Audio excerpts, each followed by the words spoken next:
I'm getting higher just to feel ya, cause I need to.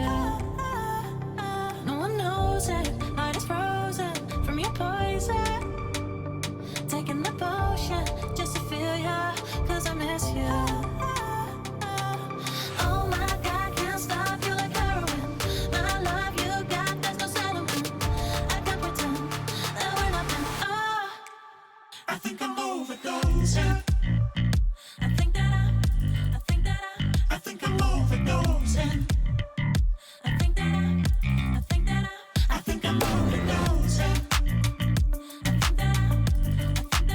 I think that I'm overdosing. It's getting stronger, can't take no longer. Walking on fire. I'm getting higher just to feel ya, cause I need to. Feels like I'm burning a little bit more, just a little bit more now. Taking the potion just to feel ya, cause I need ya. Oh my God, can't stop you like heroin. My love you got, there's no settlement. I can't pretend that we're not meant. Oh, I think I'm overdosing. I think I'm overdosing. I think I'm overdosing. I think I'm overdosing. I think I'm overdosing. I think I'm overdosing. I think I'm overdosing. I think I'm overdosing. It's getting stronger. I think I'm overdosing. I think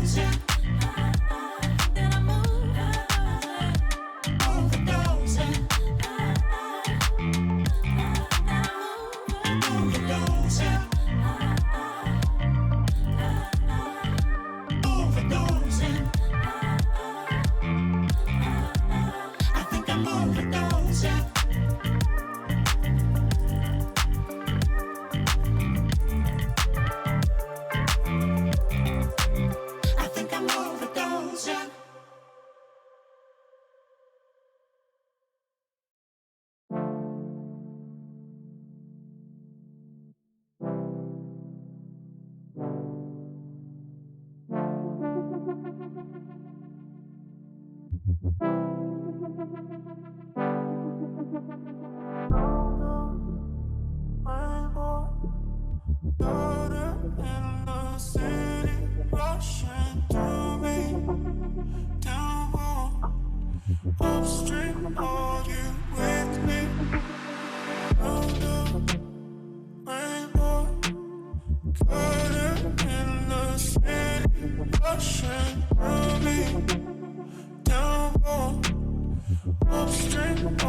rushing through me. Downpour, upstream, are you with me? Round the rainbow, further in the city, rushing through me.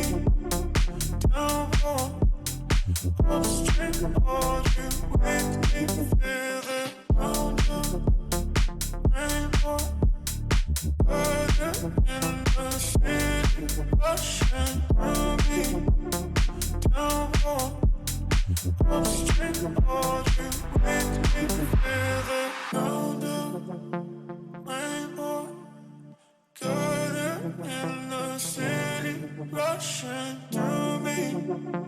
Downpour, upstream, are you with me?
just your little secret.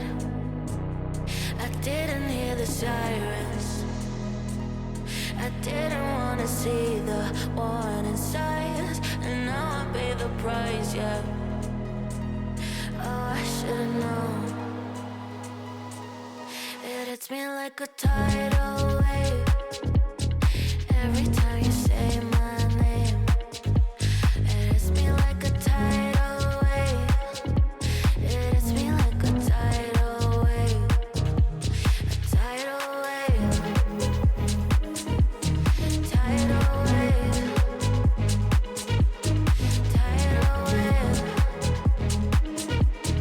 Tidal wave. I was so blind, waiting patient on the shoreline. Now you're leaving, but I know you got your reasons too. I didn't hear the sirens, I didn't wanna see the warning signs, and now I pay the price, yeah. Oh, I should've known. It hits me like a tidal wave every time you say my name. It hits me like a tidal wave. It hits me like a tidal wave. A tidal wave. Tidal wave. Tidal wave. Tidal wave.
everyone to a night of PUBG Reddit Custom Matches. My name is Cameron Davis, and I am one of the people that'll be walking us through this broadcast this evening. I, of course, I'm not alone. I just tease it. Whatever. I'm joined by Klov3r, the queen of PUBG Custom Reddit Matches herself, back to roll back the years. It's gonna be a fun time, Klov3r.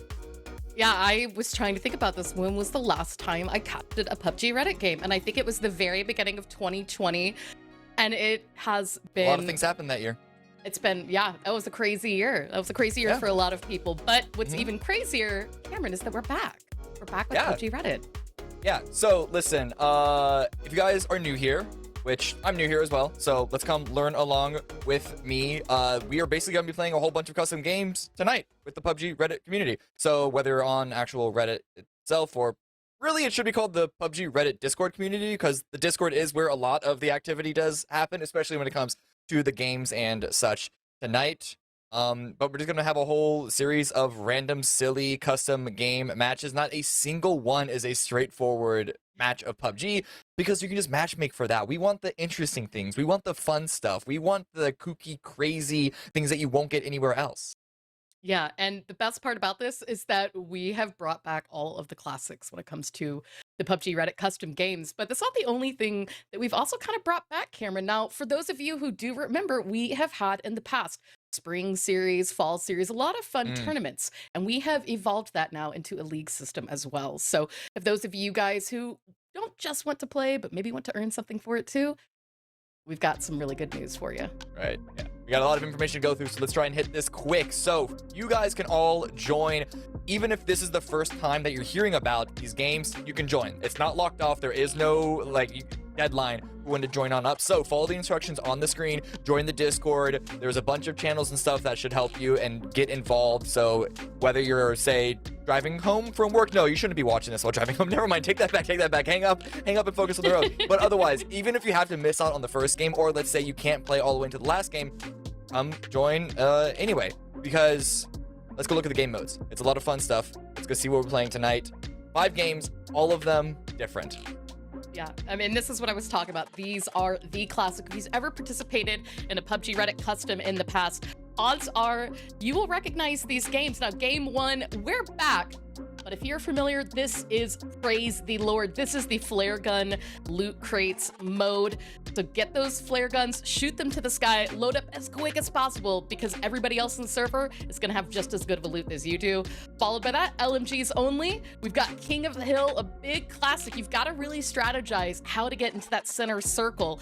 It is probably one of my favorite game modes, where now it's the moving circle, where you don't really know where it's going to go until it starts moving, Cam. So you've also, again, got to be tactical how you play that zone. And lastly, everyone's favorite, Mad Max Fury Grounds. Everybody grab a vehicle, everybody get a crossbow, and just let the fury unleash. Yeah, actually, if anyone was watching Twitch Rivals, that was the game that our good friend Vegas absolutely dominated on the final game for his team. Maybe he'll be here, maybe not. Regardless, anyway, the point system. So this is relevant not just for tonight, but as Klov3r mentioned, the seasonal leaderboard. This is the very beginning of this year's season. So everyone starts at 0, but the points that you will be accruing across every single game that you play, 5 points for first place, all the way down to 4th, 5th, and 6th, sharing 1 point per game played, and then 1 point. This is the important part. This is where the points really will be, is every 5 minutes survived in a game. You don't get any points per kills, and that's partly just because the nature of this is purely Cameron Davis saying this. I have not been told to say this, but my guess is that it's purely from the nature of these custom games kind of being all over the place. Plus, we want to invite different multitude of play styles. Yeah, and it's the thing too, each of these games is so vastly different, so someone who might dominate in one of these modes may not necessarily find that success in the next game. So guys, keep playing. The more you play, the more points are going to rack up for our league system. And another really cool thing that I'm excited about is that we've got 2 participating content creators along with their community. Steve the Happy Whale, my good buddy Steve, is joining with his community, as well as who built the arc. I love these guys. They're fun. They're full of memes. If you guys haven't had an opportunity to check them out, here's their socials and their Twitch below. Right, yeah, so definitely big shout out to those creators and their communities coming along with us for these matches. But you know what the most important thing is? Screw the leaderboard, screw the game modes, screw the VIP guests. It's free stuff.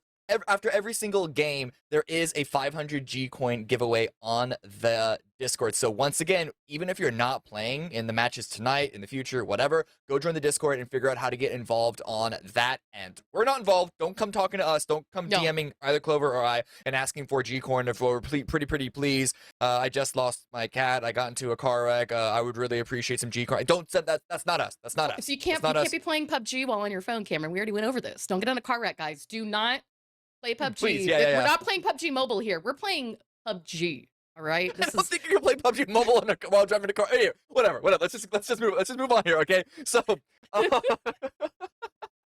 actually, I don't even know if there is anything to move on yet at the moment because there are still a couple of minutes before the first game starts. So, also, if you're not late for the first round, so please go to the Discord, join in. I know the game can take some time to load up on some servers, but just like open that game up, get involved. Because we have a couple of fun ones. We will break down what the game modes are more as we go into the different matches.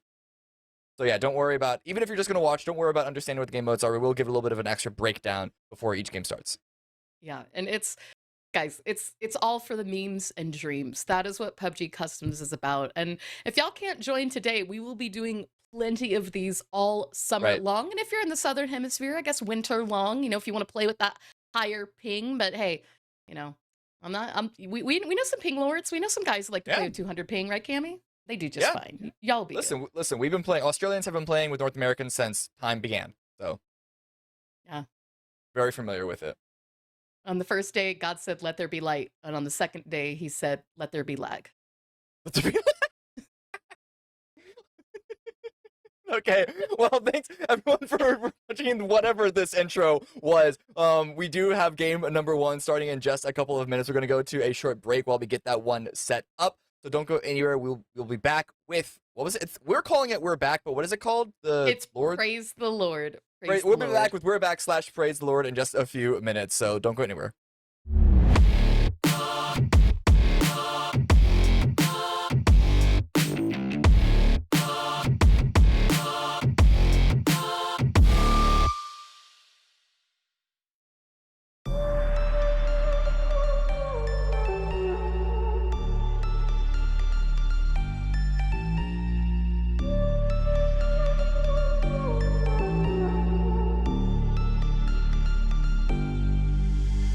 Versace on my wrist, baby, make a wish. You could sell your Rari, but you can't afford my outfit.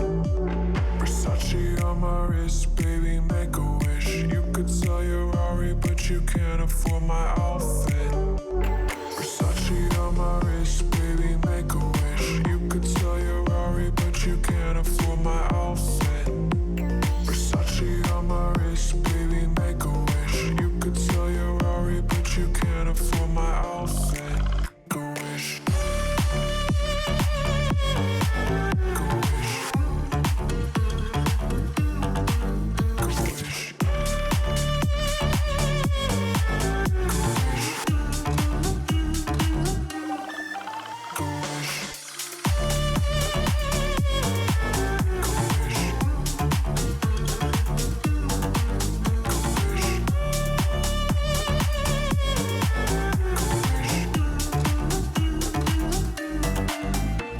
Versace on my wrist, baby, make a wish. You could sell your Rari, but you can't afford my outfit. Versace on my wrist, baby, make a wish. You could sell your Rari, but you can't afford my outfit. Versace on my wrist, baby, make a wish. You could sell your Rari, but you can't afford my outfit. Versace on my wrist, baby, make a wish. You could sell your Rari, but you can't afford my outfit. Go wish. Go wish. Go wish.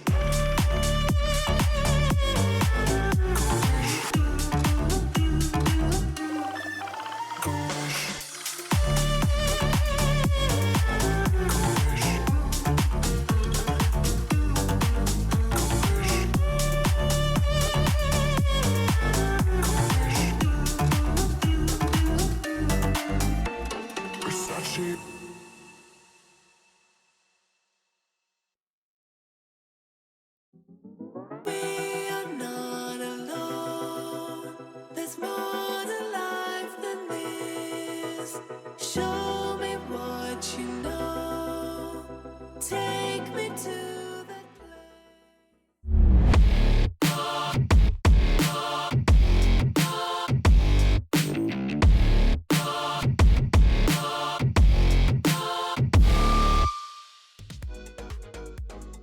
Welcome back. Miss us? Well, we're here now, so good for you. I guess. I was about to say too bad, but I'm like, wait a second. Hey, that's the opposite of.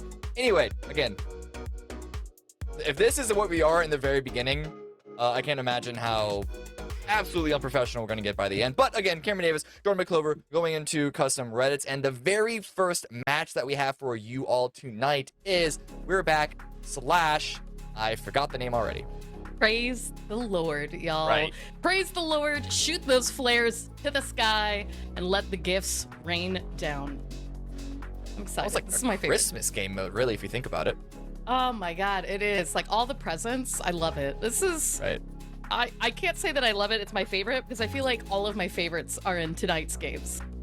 They're all here. It's the best. It's the best of, basically. It's a full run back for Klov3r's Reddits. I've never experienced any of these, so it's going to be new for me. But if you guys are not aware of what this game mode is, there are no weapon spawns on the ground. The only way to get weapons is from the flares. Everything else spawns. So grenades. Well, actually, I don't know about like damaging grenades like frags and volleys, but also smokes, blue zone grenades, etc. Flashes, meds are on the ground, armor is on the ground, and also other little tricky things like e-pickups are still in the game, pedal bikes are still in the game, the blue chip transmitters and the selfie EDs are all in the game, so everything that you need is still going to be on the ground. It's just weapons that you got to call the flares down. But as well, keep in mind, there are a couple of BRDMs also available in the early phases. None after phase 4, so you need to get them fast. There's very, very limited quantity of those things. But you know what? If you mess up and don't get access to it, just steal someone else's. Yeah. That's, I think, the most fun thing, right? Because you can't attack someone while you're in a BRDM. So they might get out, and we've seen it before. You get into the BRDM, lock them out, run them over. In fact, I'm thinking back to the time that our wonderful Cassie has done this. I'm actually looking right now in Twitch chat. Wacko Taco's trolled on this mode plenty of times. So I'm seeing so many returning faces, people that were part of our community, the last host of the custom games. Welcome back, guys. It's so good to see you in here. See Jakey Boy Pyro, a bunch of our observers are hanging out here as well, and we'll give them a big shout out at the end of the show. So we could not have done this without them or without our overlord Gab, who we love dear. Praise the Lord. Oh wait, Praise sorry, the that's the game Lord. mode, not her. My bad. Totally screwed that one up. So what's the main strategy do you see over going into this event? Like, is there a general trend of a team there that tends to come actually out on is. top, or is it just pure chaos and just traditional PUBG of just click their heads? Land first, land early, land not in a major big city center, but just a slightly smaller housing area so that you'll get enough flares and then shoot the flares as quick as possible, right? Because you want to get them, believe it or not, we will see that the flares will run out for each round and people will continue to shoot them. So you think you're going to have enough time. There's a lot of people in the server and only so many crates available each round. So Wait, that's make true. sure I you guys didn't realize shoot about that. the limit. Ooh. Yeah, and the limit's Ooh. high, guys. There's just going to be that many flares in the sky. It's chaos. But for those of you who think, oh, we'll jump late, we'll go somewhere away from people, not always the best. You want to get those crates in early. You want to get that stuff in early because if you're across the map and someone already has their gear and they saw the flares, they know where your stuff's landing. They're going to come for you. They're going to come hunt you down. So you got to be quick about it.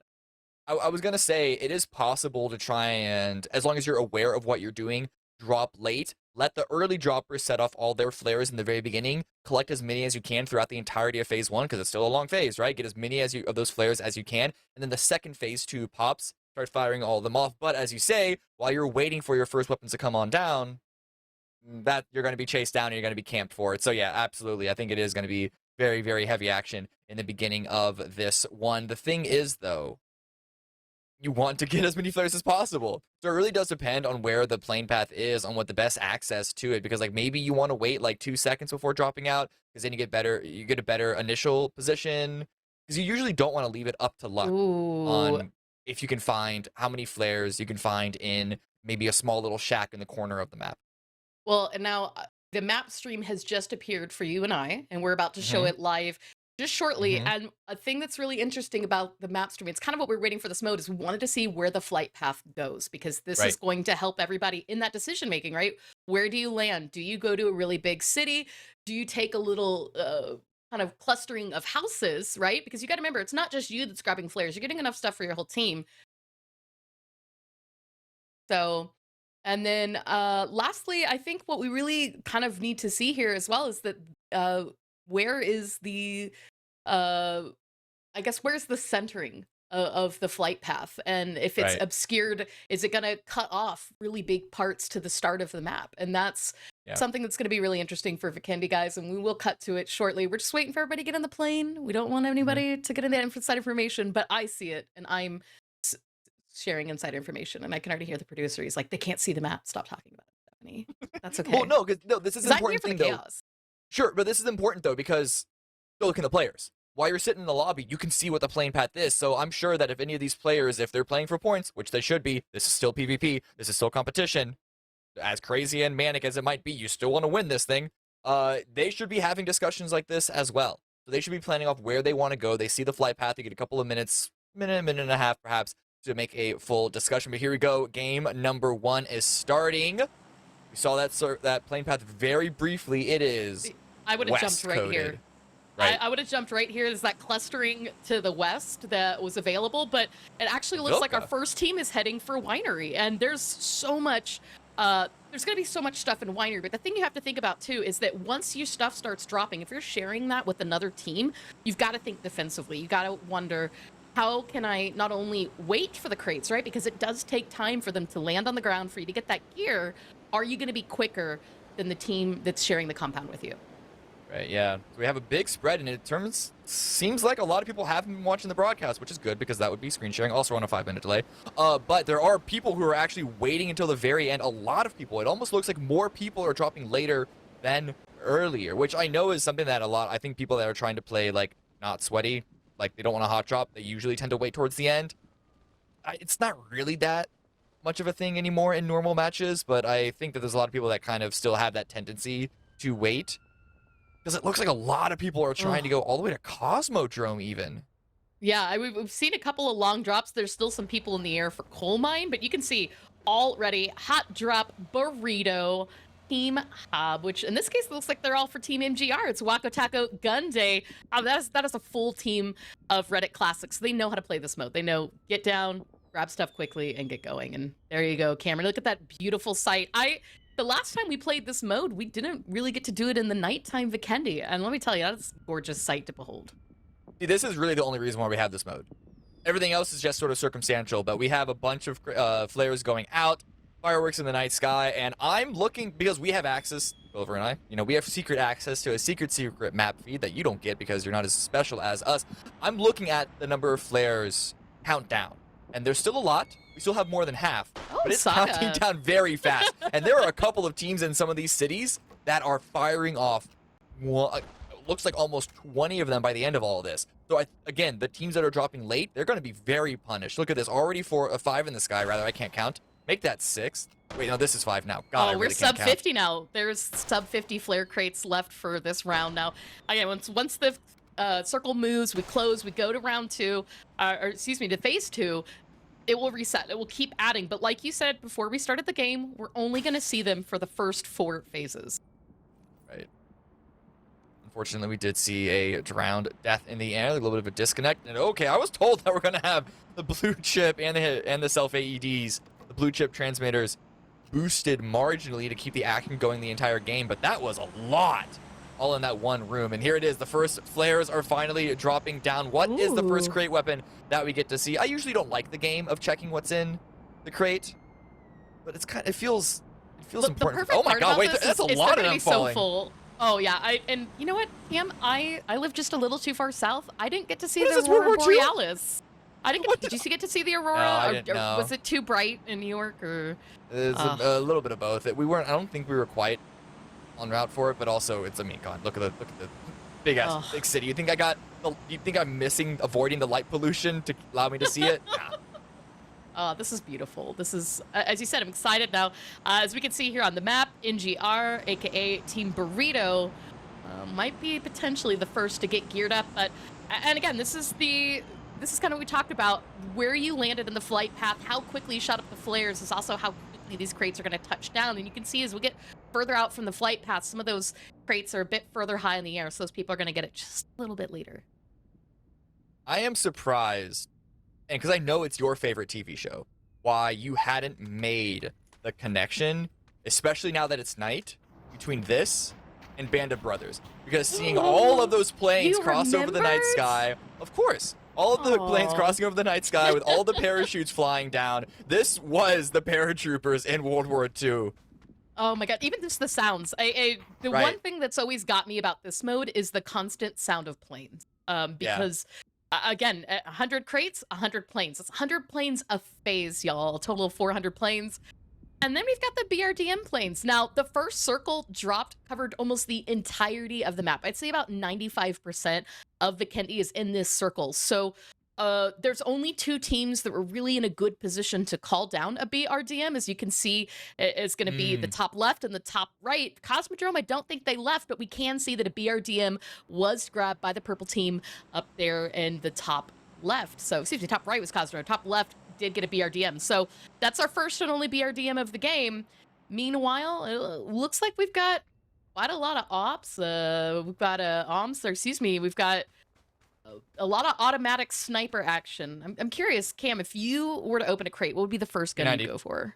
Yeah? P90. P90. It's OP. It's the OP, especially in this mode where there's going to be a lot more opportunities to get that ammo, because the one downside of the P90 is that the ammo is unique. You can only get it from crates and only from That's P90 crates. true. So I didn't think about that.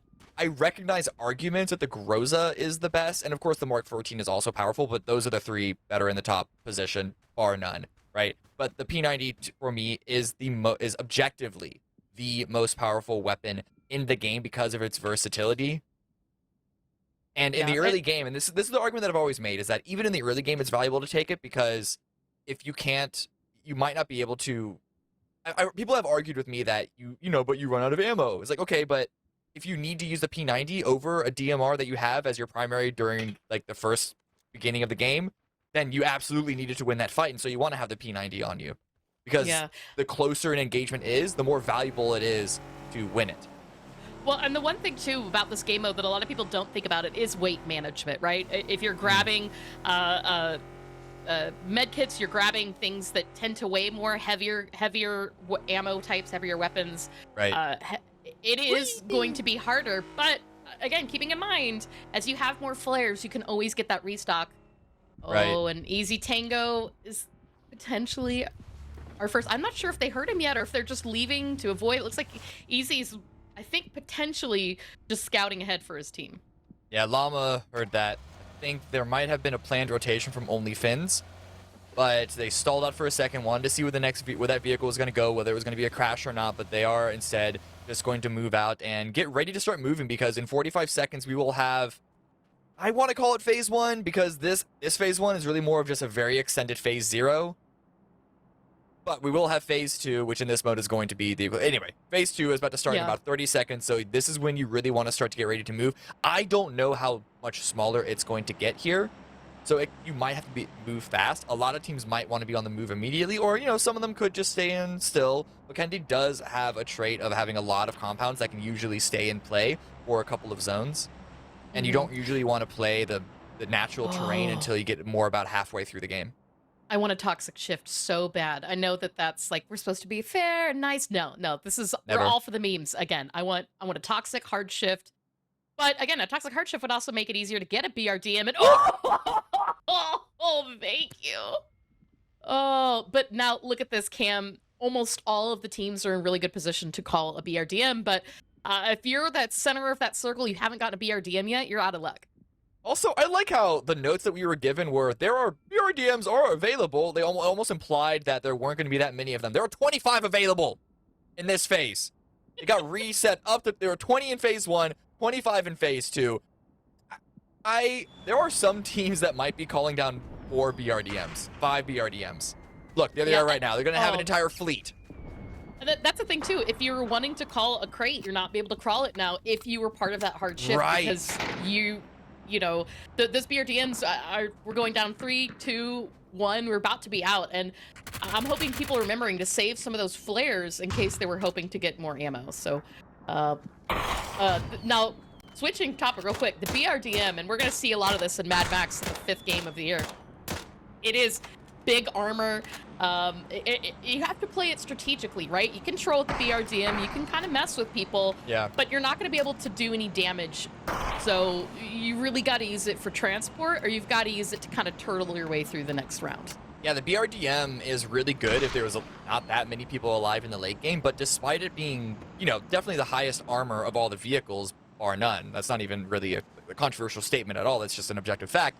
It does have limited life, so usually one team spraying down a BRDM burns through a bunch of ammo, but if you have multiple squads trying to burn you down, that BRDM actually doesn't last as long as you think it will. So you can't think that you're going to be driving around invulnerable like with that weapon. Oh god, here it comes again. Oh no. Oh.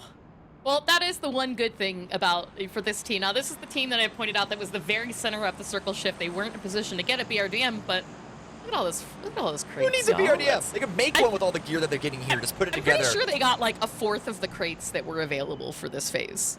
Probably. Looks like it. Look at that. I wonder what they are even looking for at this point. Yeah, I mean, I guess just trying to burn through their opponents, but at the same time, I don't know, because this is in the zone. You're kind of just giving options and opportunities for teams to refill around you. If it does stick on the Veni, the best of squads cannot hold out an entire city themselves. I mean, I guess they could just be using it as an early deployed emergency cover. Yeah.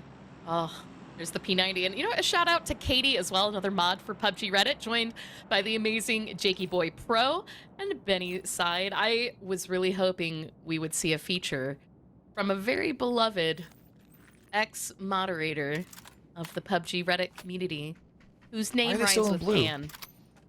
Why are they still in the blue? Oh, I think they're waiting for their BRDM. They already had the BRDM, so it doesn't take that long to come down. There are a lot, I'm saying on the map, there's a whole bunch of people that are still rotating in the blue. No one wants to fight first. There hasn't really been any combat so far, and so I think that's only upped the tension of players not wanting to be the first one out. Yeah, and again, this was a really intense circle shift, so when you think about what's available on the edge of that circle, it's not a lot. So for these teams playing that slow game to make sure that they can keep going, and again, have another extreme circle shift, but this is good for the green squad because they do have an opportunity now to finally call a BRDM if they can act quickly. Right. As I say that, there's no available, so... Yeah.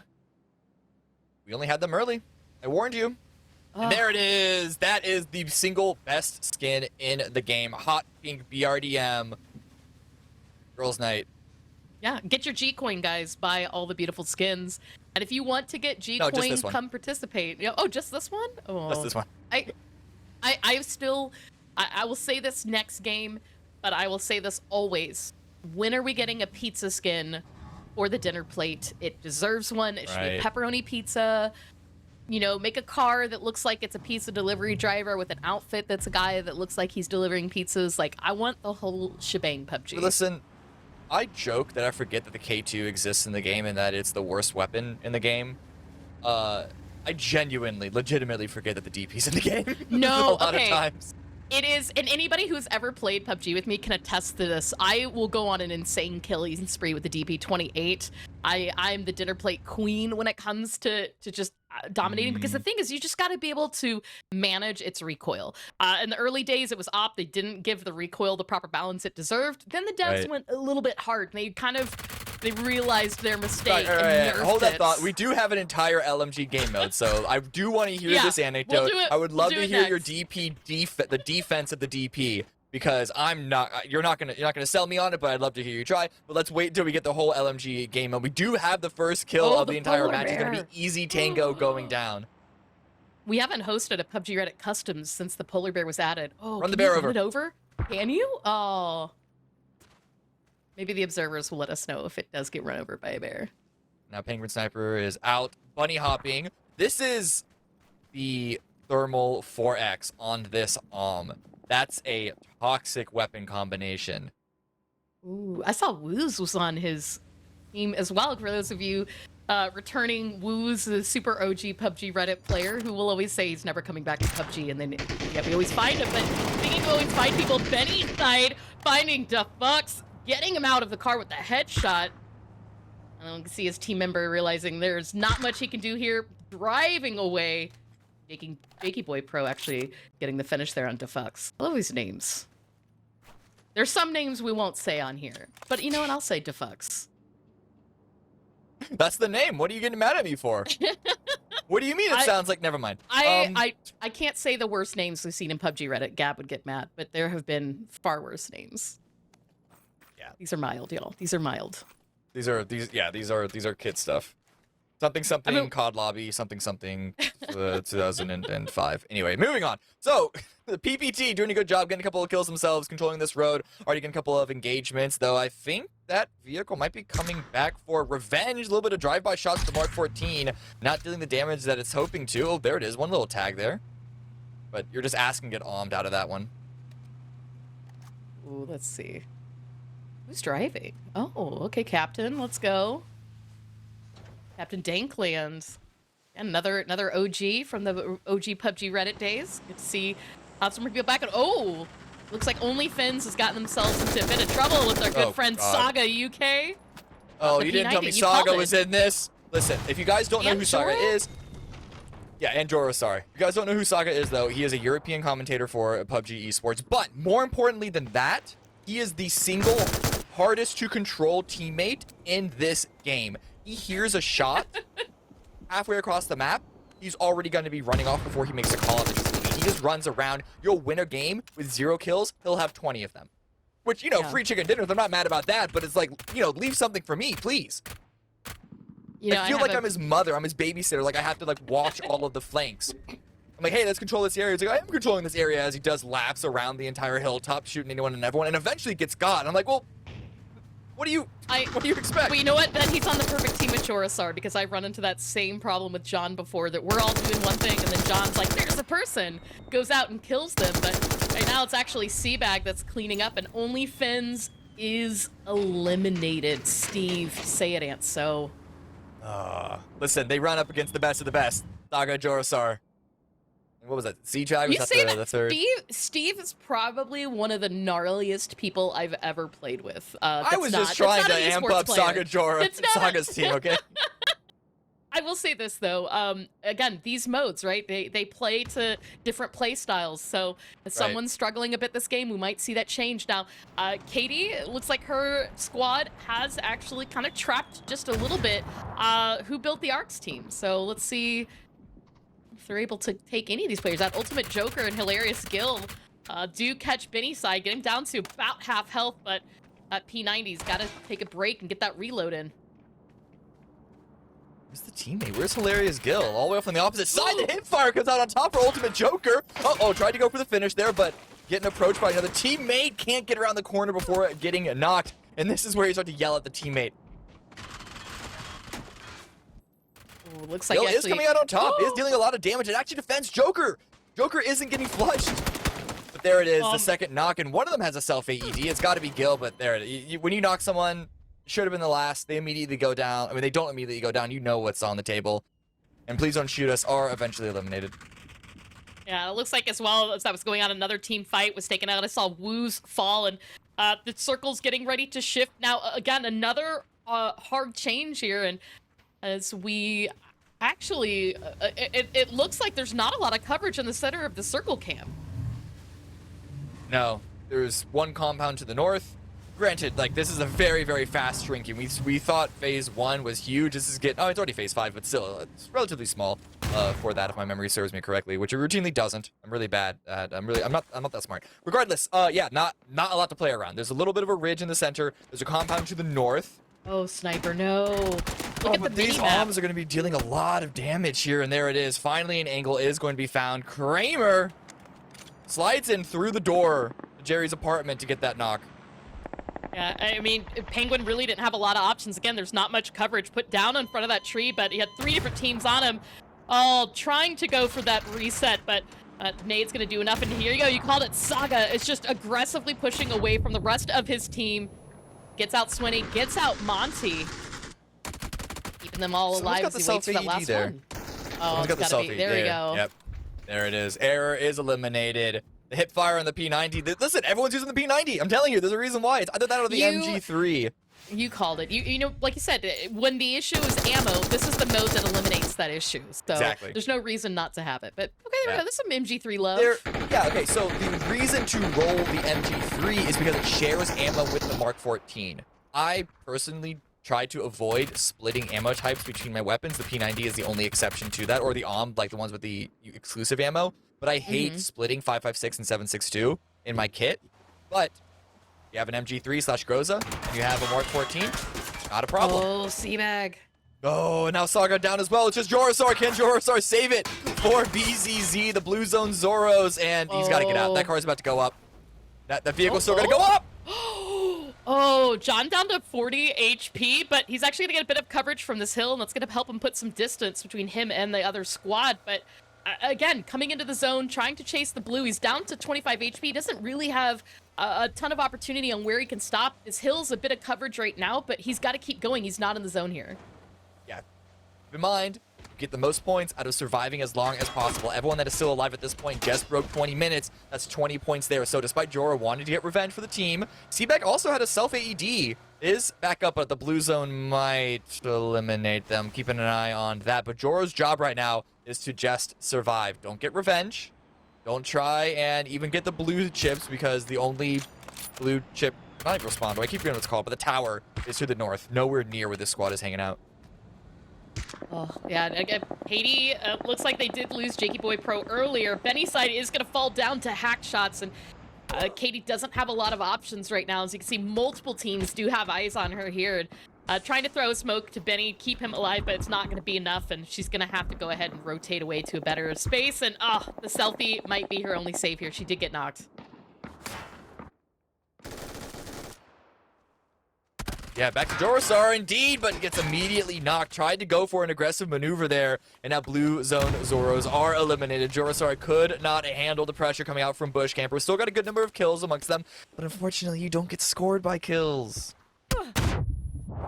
You do get scored by how long you stay alive, though, so... But they're dead, You so know? that's what I mean. Like, you know, a lot of work, but we'll see how much they get for it. But Scuba...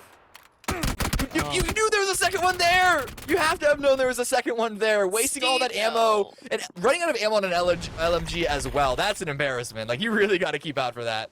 Reload proactively with an LMG. That's my lesson. Oh, like...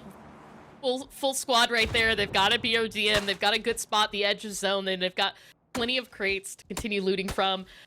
Uwe Obst. Right. Obst? Obsurged? Listen, teams are... These blues move fast. Oh my god, that is terrifying. The sound that makes moving as fast as it is. Oh, wow. Listen, the reason why I was shocked at how small the circle was is because of how fast these games are moving once the blue really does start to close on in. But yeah, Katie's trying to make it in with barely any tires through her vehicle. No HP for that either. Had to hop out, took some damage from that. Really good landing at the rock, but an angle found by Lightbite. And she's got another selfie as well. This is the second time that we've seen her use it this round. And you can see her vest is broken. Hopefully has an angle here, and I think the thing that's helping her right now is that the team she is most visible to is actually engaged in another fight. Massacres at the moment. Keeping themselves up as 4 in a position to control this east side. There is still a hilltop that's the dead center of the zone, but that is splitting the teams away from each other. It's almost like a bracket where the two winners of east and winners of west won't be meeting each other until the very end. I mean, again, one kill team, but they've got all 4 players up for the end game, and they're pretty healthy, all things considered. That said, Okra Inu, there you go, Okra Inu, what a name. Unfortunately, first one knocked, but it actually looks like Schweppy from the Caster's Curse. Oh, Watch had a the bit angle of coverage, but it's not enough. Watch the angle on the north. Schweppy is still dealing massive damage with the P90. But there's a P90 to the north, just hopped into a BRDM, and like I said, the hilltop did separate the two sides, but it looks like, who is that, HDB won their side, and so they're instantly trying to take control of the center. We're seeing these flashes cross our screen, we're seeing our tracers cross our screen. They're trying to really be proactive on taking control of the east side. Good shot from Berg. Natalie goes down. And I mean, like 6 kills. This is a good spot for the team. They've still got a healthy BRDM. You can see Berg's got his eyes on all the teams. So as the circle shifts, oof, that's the top of this hill. There's not much to really do except play the zone, play the blue, and try to be one of the ladder teams into this to stay alive and healthy. Now, as you can see, most teams starting to edge their BRDM just a little bit closer. Yeah, I saw someone try and use a blue zone grenade on the BRDM. That's actually a really effective way that I hadn't thought about of taking care of these vehicles. If you don't have the ammo to just blow the entire thing up, BRDM, I mean the blue zone grenade, it's going to deal damage through those thick iron walls. 10 players left alive. They're actually going to try and blow that up, but a little bit of a too much focus on one angle. Ooh, Hackshots does have a goes selfie, down. though. Oh, that's not going to be enough. Schweppy has the perfect angle on him, and oh, wait, did he get it? He did. Hackshots was actually able to get the res up in time, get into the BRDM, and use this as an opportunity to heal up. I mean, we saw Schweppy had him in his sights, was pretty much prepared for that headshot, but he's just a second too late. And oh, all hot pink skins right there, Cam. Listen, we knew this, but everyone on Reddit has taste. And so instead, because we know how many BRDMs are, oh no, wait, hold that thought. Wacko Taco, full spray down. 2x there, 2 kill there. 8 kills for the squad so far, and now they can again focus on all the BRDMs. Now the BRDMs are trying to play this a little safe, maybe going a little bumper car action with their vehicles. But at some point, the team's just gonna get sick of it and start to spray down with the MG3s. Oh, no! Look at that explosion. Hackshots did have a selfie, but it's not going to be enough. Who built the Ark actually getting credit for that kill? But, like, if you're Pine right now, you're absolutely pinched in a circle. We're going to the final center part of the zone. And this bullying, it's just going to be pushing. I mean, if I were you, I'd push everybody into the blue. I'd bully them out, not make sure they can't get in a position, because the damage that this zone is going to do is going to be more than enough. Oh yeah, it does a lot of damage. So I don't know how much these BRDMs can actually push each other, but at the very least block each other with it. Look, Dutch has to immediately throw it in reverse. And now popping out, but so low on HP already, it's got to be Pine at this point. Oh, they've Ginger got Clown, this. AED's not going to go off in time. Pine have the victory. Winner, chicken dinner. Hot Drop Burrito, despite trying to be as dominant as they could have at the end, with the 8 kills, they don't actually come out with the win. It's 6 kills for the side of Pine.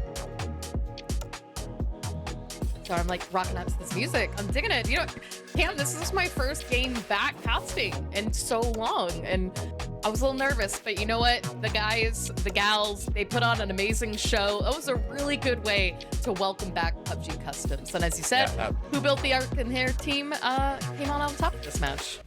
Yeah, listen, I had no clue how this game was going to play out. I think a lot of other players who might have been new to it were also figuring out the meta of this mode. Again, just looking at like how early you drop, how important are BRDMs, all that good stuff. But regardless, that is going to be it for game number 1. We have 4 more rounds of action left today / tonight, depending on where you are.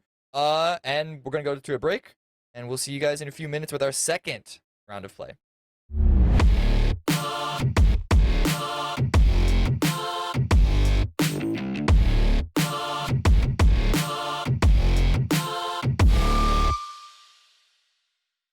A brand new win streak challenge, a zippy new travel tool for Rondo, and a nostalgic trip back to an old classic.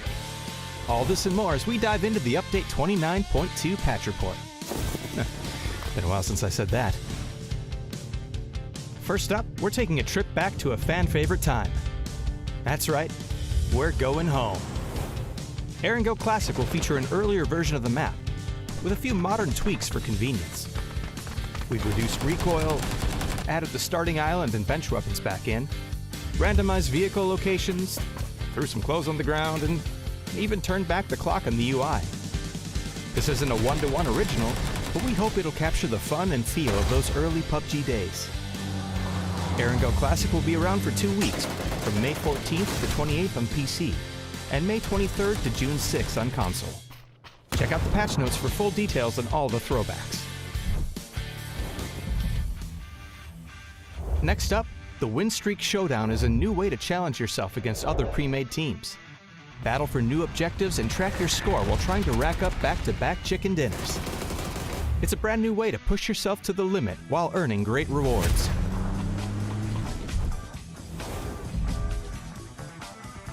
that wasn't enough, we've also got a brand new tool to help you navigate Rondo.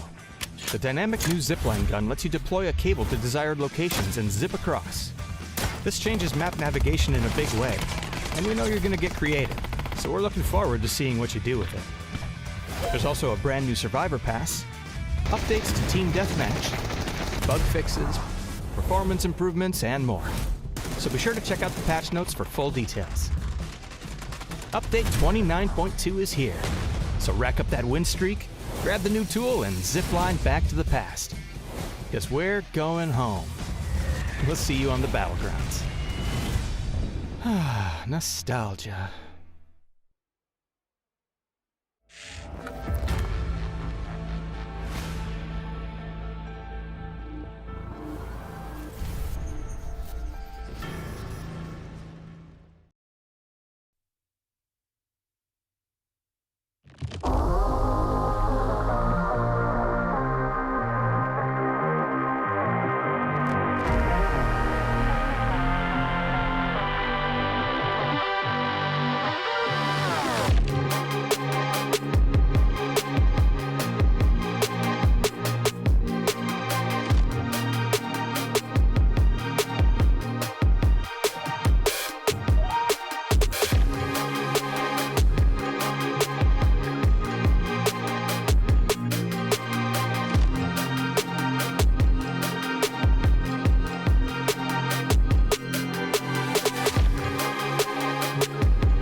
Welcome back, everyone, to game.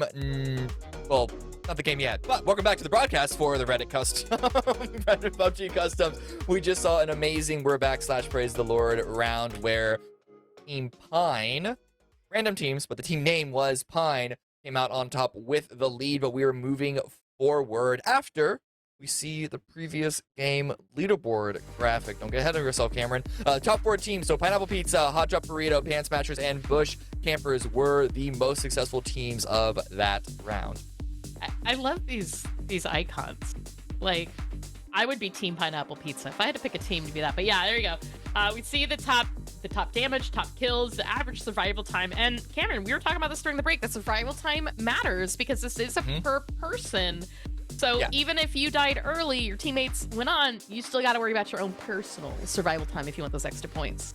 Yes, exactly. And so I'm learning this as you guys are, because I'm also fresh and new to this, as we do see the top players in this season who are currently in first place with 11 points, rank points, time points, and of course games played. But the teams are all basically random. They're not randomly sorted, but it's just like, hey, join a squad. And those would be the 3 that you play with. So you're not guaranteed, unless you want to queue up. I don't know if there are any rules against that. Producer, you my mic if it is. But maybe you can team up with friends of yours, but otherwise just join in and play with people. But because of that, the time scoring is going to be individual. It's not going to be team based. So very easily, we'll see how these top players this season leaderboard does continue through the rest of the night.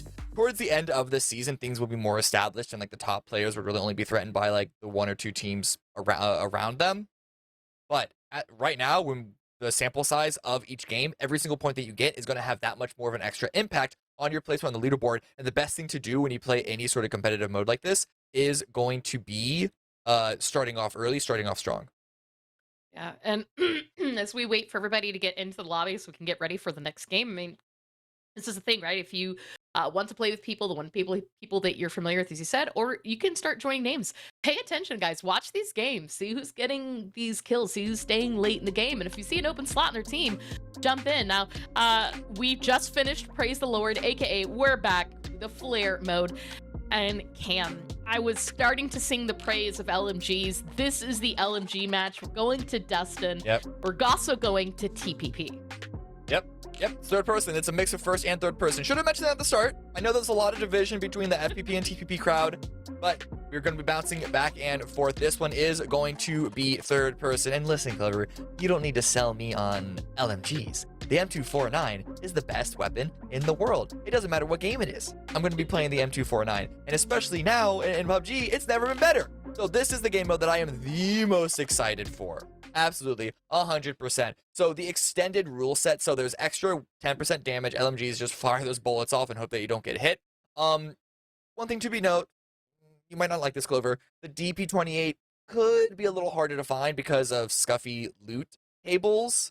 Also not even the best LMG in the game. Anyway, and vehicle damage is normal. So you won't be able to blow up vehicles as quickly as you would expect with the 10% bonus damage. We're just gonna make a game at home. It's every time someone gets a DP28 kill, everybody just spam chat the emotes. Like we're ready for this. But as you said, right? This is the LMGs. Now this is the how well can you control your recoil game mode? Because it is going to be really important when you grab these guns. Yeah. So here is the tip that I have to anyone that's trying to learn how to play the M249. I was taught this by Pixel, a pro player currently playing on Space Station Gaming, who is one of the most prominent users of the M249 in our region, which, to be fair, we see more and more players picking up as it's been the past year and a half, but Pixel is like the M249 player of the region. He says, crouch, don't ever uncrouch, and if you are trying to drive by, don't use the M249. So in this mode, you have no other choice. But those are his tips there, because it's absolutely true. If you get the heavy stock on that, I personally like to put a 2x, but I've been playing with the 4x, and I've been having not terrible success with that. But if you're crouched with the heavy stock, you're going to be beaming people. You're going to have a fantastic time. So the thing about the LMG that you need to be aware of, though, compared to SMGs or even ARs, is that the time to zoom in is marginally delayed. So you need to be extra proactive. It allows for easier camping of corners. It allows for easier calling. You won't be able to rush inside areas. You won't be able to rush inside buildings, rush over hills as effectively with that LMG. But if you have it lined up, you're going to be dealing a lot of damage. All right, guys. And now we're going to go to a really quick break. We did have someone that needs to get back in the lobby. So we're just going to take a couple extra minutes, get everybody in the game, and then we'll be right back with game number 2.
Hello, everybody, and welcome back. We just finished game one, had a little bit of a break, Cam.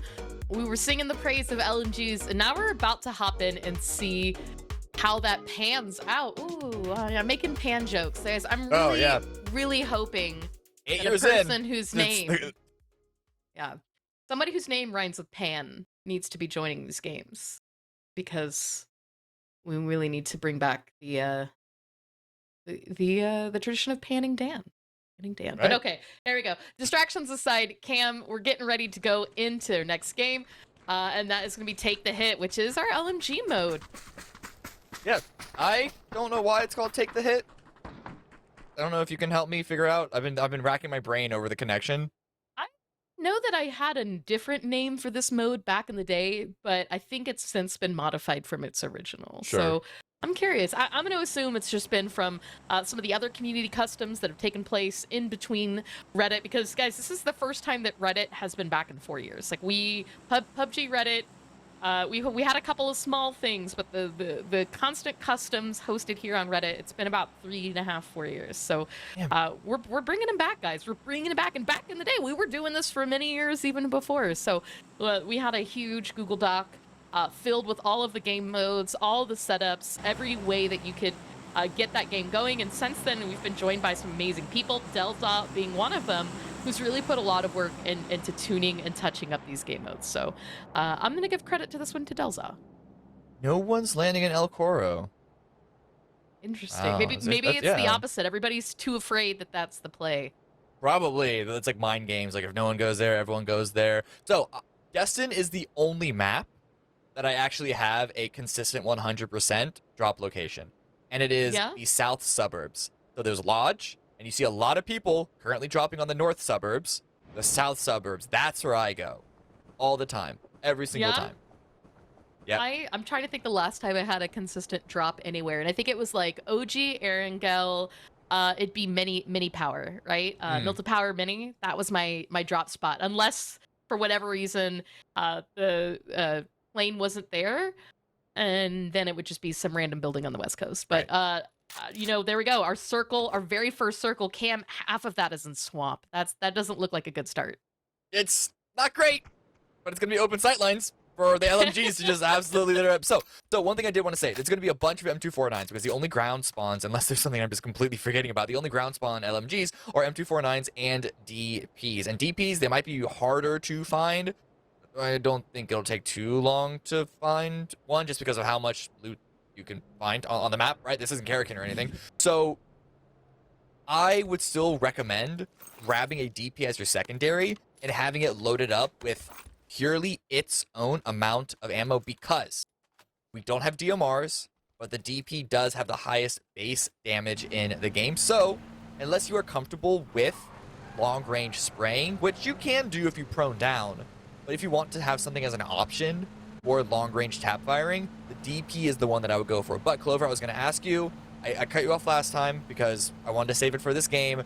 Walk us through the DP. What's so great about it? How does it differ from the M249? Come on, Wako. And recommendations on how to use that weapon the most effectively. Yeah, I mean, just real quick, I'm going to call it out. He's absolutely driving with his map open. But here's the thing, right? It's... look, Ma, I'm on Twitch. This is... I'm just going to keep calling it out all day, because these team names are amazing. I've seen you guys ask in chat. No, you don't have to be in the same team. The points are going to be by you per player ID. We're tracking the data, so don't worry. Don't feel stressed if you didn't get to the same team numbers you did before. But yeah, the DP20... Look, Mom on Twitch. That's me right now, okay? No, Okay, so here's the thing, is that with the DP28, I think that if you can really control the recoil, it is still a beautiful gun. It's been nerfed a couple different times by devs, and, as you see, anytime a gun gets nerfed, people instantly put it down. Right. I've had such good luck with this gun. I think it's a great gun to use for drive-bys. I think it's a fantastic gun to use for close and mid-range fight. And if you can control a single fire, you can still get a good range in it. You can control that bullet drop with it. So if you practice any terrible weapon, you're going to be good with it. I know a lot of people have their favorites. Mine has always been the pizza can and the DP28. Right. I didn't realize we had pistols in play, which they're not going to hold a candle to the LMG, but with the long reload time of LMGs, having a pistol in your sidearm for those emergency scenarios could also come to be very, very, very valuable. Yeah, and you know, especially too, like strategically picking the right pistol for that moment. Probably gonna look for speed, looking for capacity, just to make sure that in that interim you're in a good spot, like you said, when you've got to reload, maybe you've got to pull back to cover, and make sure that you don't get knocked out before we go. And I don't remember if selfies are on this game mode or not.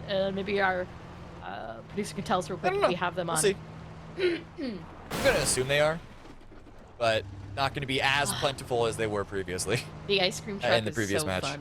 Is that the, yeah, that's... It's the ice cream truck, absolutely. So no one's waiting for BRDMs, and it's regular circle sizes. And I still am not seeing that many people rotate into the zone yet. I think people are just taking all of this time to loot up. And listen, if you guys don't know who I am, if you've never seen my face before, I am a mainstay watching competitive, like top-level competitive PUBG. I recognize that I'm used to teams rotating at like 3.5 minutes. And I understand that this is more akin to like what normal rotations take of like 5 minutes, 6 minutes.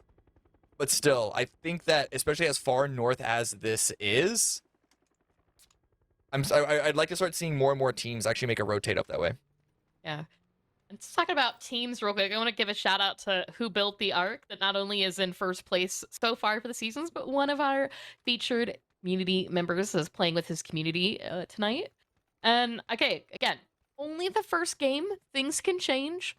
But I want to say historically, after watching Who Built the Ark play for what, it's probably been like 5-6 years I've been watching him.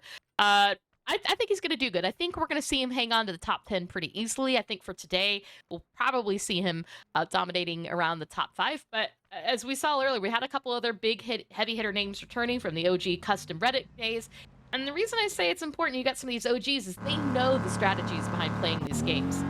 Fury, Hackshots, those are two other OGs that have been part of the PUBG Reddit community for 6-7 years. And like Steve, the Happy Whales, actually found someone in the glider. I don't think a single one of these shots are hitting, but you know what? You just got to go for the spray. Yeah, you know, you just gotta strike fear in their eyes. Maybe, you know, a little spray and pray, right? Spray and pray. Maybe that's what this mode used to be called. Was that? Maybe. Was it? That sounds more accurate. I would just call it pizza delivery. Right. Well, very, very similar to how police in the United States work. Sirens coming, shots start ringing out, and it's a full-on chase. But I'm telling you, driving by with an M249 is not that easy. But one of the tires is finally popped out. He just T-boned them. But where's the damage? Oh, the reload. This is the issue with pistols. Kramer is out on both of his guns. Doesn't have time to get that reload, but it doesn't matter. His teammates are there to assist. And oh, Cocker. Looks like he is going to be able to stay up and alive, but it's Fury TV has the angle. Stardust down to almost 5 HP. How is this fight lasting this long? We have 10% increased damage. But finally, Luna does seem to be going down. Seeing someone dump an entire magazine of M249, run out of ammo, then just pull out a second M249, it was the funniest thing I've seen all week. I'm glad. I don't know why that fight lasted as long as it did. But you know what? You know what? Bush campers, they survived in the end. Didn't get a single one of them knocked. Maybe they can use some practice on how maybe they just haven't used the M249 before. Okay, maybe they just need a little bit of practice. Now they can figure out how it works. Yeah, I mean, that's a good point. It's one thing playing regular games, using these weapons from time to time, but to play an entire match with a gun like the M249, it's really going to test, I think, not only your know-how of the gun, but your patience for this game type as well. It's not even patience. It's just... Oh. I mean, okay, we did see Whale try to spray with the 6X, which... Listen, I appreciate the audacity. I appreciate the gumption to try and go for that, but as you can see, this thing does kick, especially if you don't have a heavy stock on it. Oh, no. Cam, the circle shifted. We're losing pretty much all of the mainland. This is... Yeah. This is... We're going full Shrek, y'all. It's going to be defending the swamp. And right now we do have two teams that are going to be in the center of it. So this rotation that we're seeing right now from the Happy Whale, they're doing all this fight, but they actually have to get into the zone. They're not in the circle, and they've got a team a team to the north of them and a team to the south of them. So I know why I was so rotation. confused.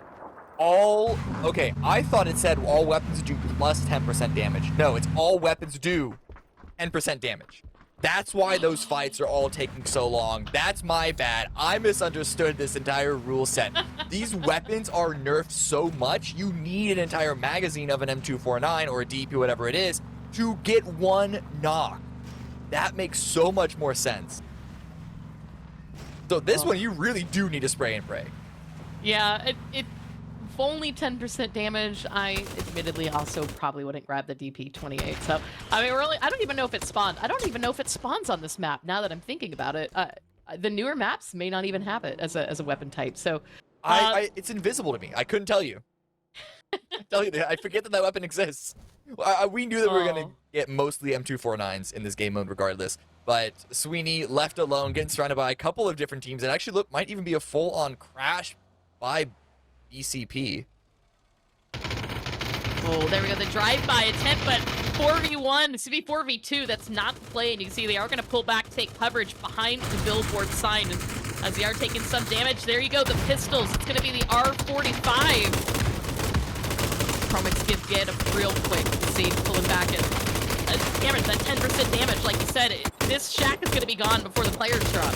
Right, yeah, exactly. I don't even know how to react to this. Shots is getting peppered down, and I do mean peppered. A bit at a time. Death of 1,000 cuts, but it does eventually go down. Sweeney with the molly. I don't know if the mollies do 10% damage. These things are really burning. No, the molly actually doesn't do that much damage. Okay. Oh, they've got nowhere to go. This is not a great play. Now we need to hear the selfies are in action. So teams couldn't get that revive if they try, excuse me, but Ultimate Joker is going to use this 10% damage to his advantage and go ahead and push that open spot along with the rest of the team to try to take out the last remaining player. And it looks like in a 4v1, they are going to get the knock. Eventually. Eventually. And yeah, there does seem to be a lot of self-AEDs. But no, you raise a really good point. With the 10% damage, you're not going to get punished for running out in the open like that. And we don't really see a lot of people abusing it too much, like with using the meds. Run across out in the open, go on 10% HP, and then the meds immediately back up to 75. But everyone's just fighting with this one compound on the corner. No one wants to go into the swamp itself. We got potential 2 more kills for Who Built the Ark. Just need to get the flush after that knock. And you can see there was 4 teams at one point on this compound as we had that really big circle shift. Now we are going to see one team just about get melted out, but look at this, there's 3 teams, 4 teams in this one building right now, Cameron. The amount of time that you... Oh, that's the sawed-off. Oh, that's not going to do anything. You're going to deal like 2 damage total and then have to reload again. But the amount of time that you have to call teammates to help support you in a fight... Oh, whoa, those blue zone grenades do full damage. Oh. That's a good thing to recognize. That's a good thing to learn. You can win. Yeah, you can probably win this game off of blue zones, I think, at the end. It might be of a play. I mean, with as slow as this damage, we've seen players, maybe out of frustration, starting to pull back the throwables, taking out the pistols. You called out the sawed-off earlier, but now that the reload's in, you can see the M249s are back out. And everybody's just looking for that open opportunity. But, I mean, we've been watching these teams fight along the edge for phase after phase. Phase 4 shifted. We've gone completely to the Island of Carpenter's end. And so all of these teams here on the edge of the swamp are going to have to move again. 2 points of damage each bullet. This is insane. And exactly, this is what I mean, though. Roman got into the fight, called a teammate over, but didn't have to run from the fight themselves. It's just keep someone locked in, and then when you get a partner, it's going to double the DPS, and then surely you should be able to win. The TTK is extended so much that the chances of someone doing a double, or dare I say even triple player spray down, it's not going to happen. Not going to happen. And you get to see the picture-in-picture right now. We've actually got 2 different compounds here on the western edge of the circle that's going out. And it looks like Captain Dank and Cutie, they're just taking out what was left. I think Chicken Dinner might have actually disappeared for that one. So Pan Smasher's trying to clean up what they can. And I'll go back over to Prone Potatoes, who on the edge of zone are getting a good angle on the last of the teams that are fighting. You can see only Finns is really holding on for dear life.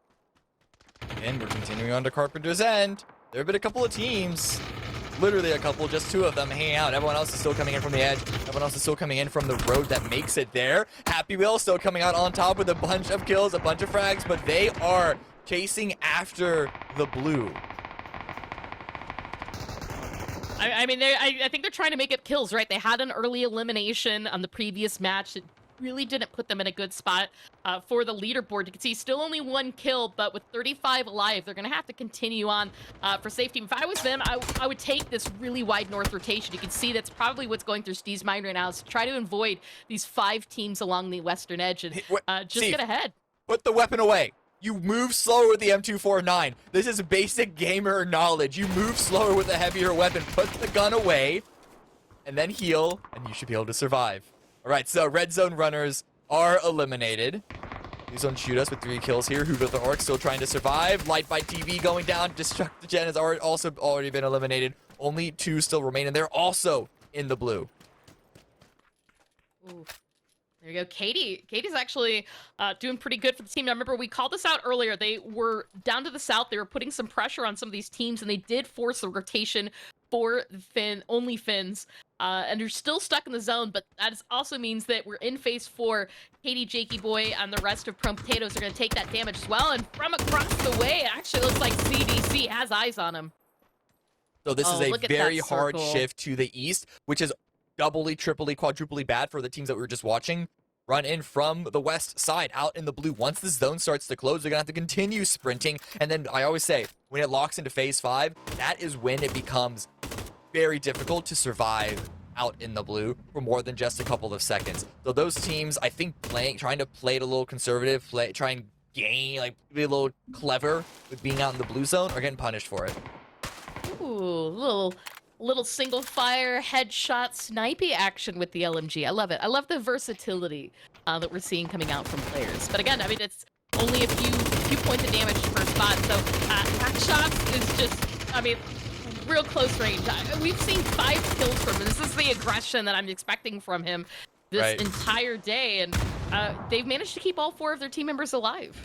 Yeah, Hackshots actually went down earlier, I believe, if my memory serves me correctly. Not sure if they were confirmed, because there are blue zone chips in this game mode. In fact, I just saw another one go off way far out on the west side of things. But bush campers, they are doing what their name says. They are camping this warehouse. They're trying to take control of this area and sort of cut off any further access from this side of the zone.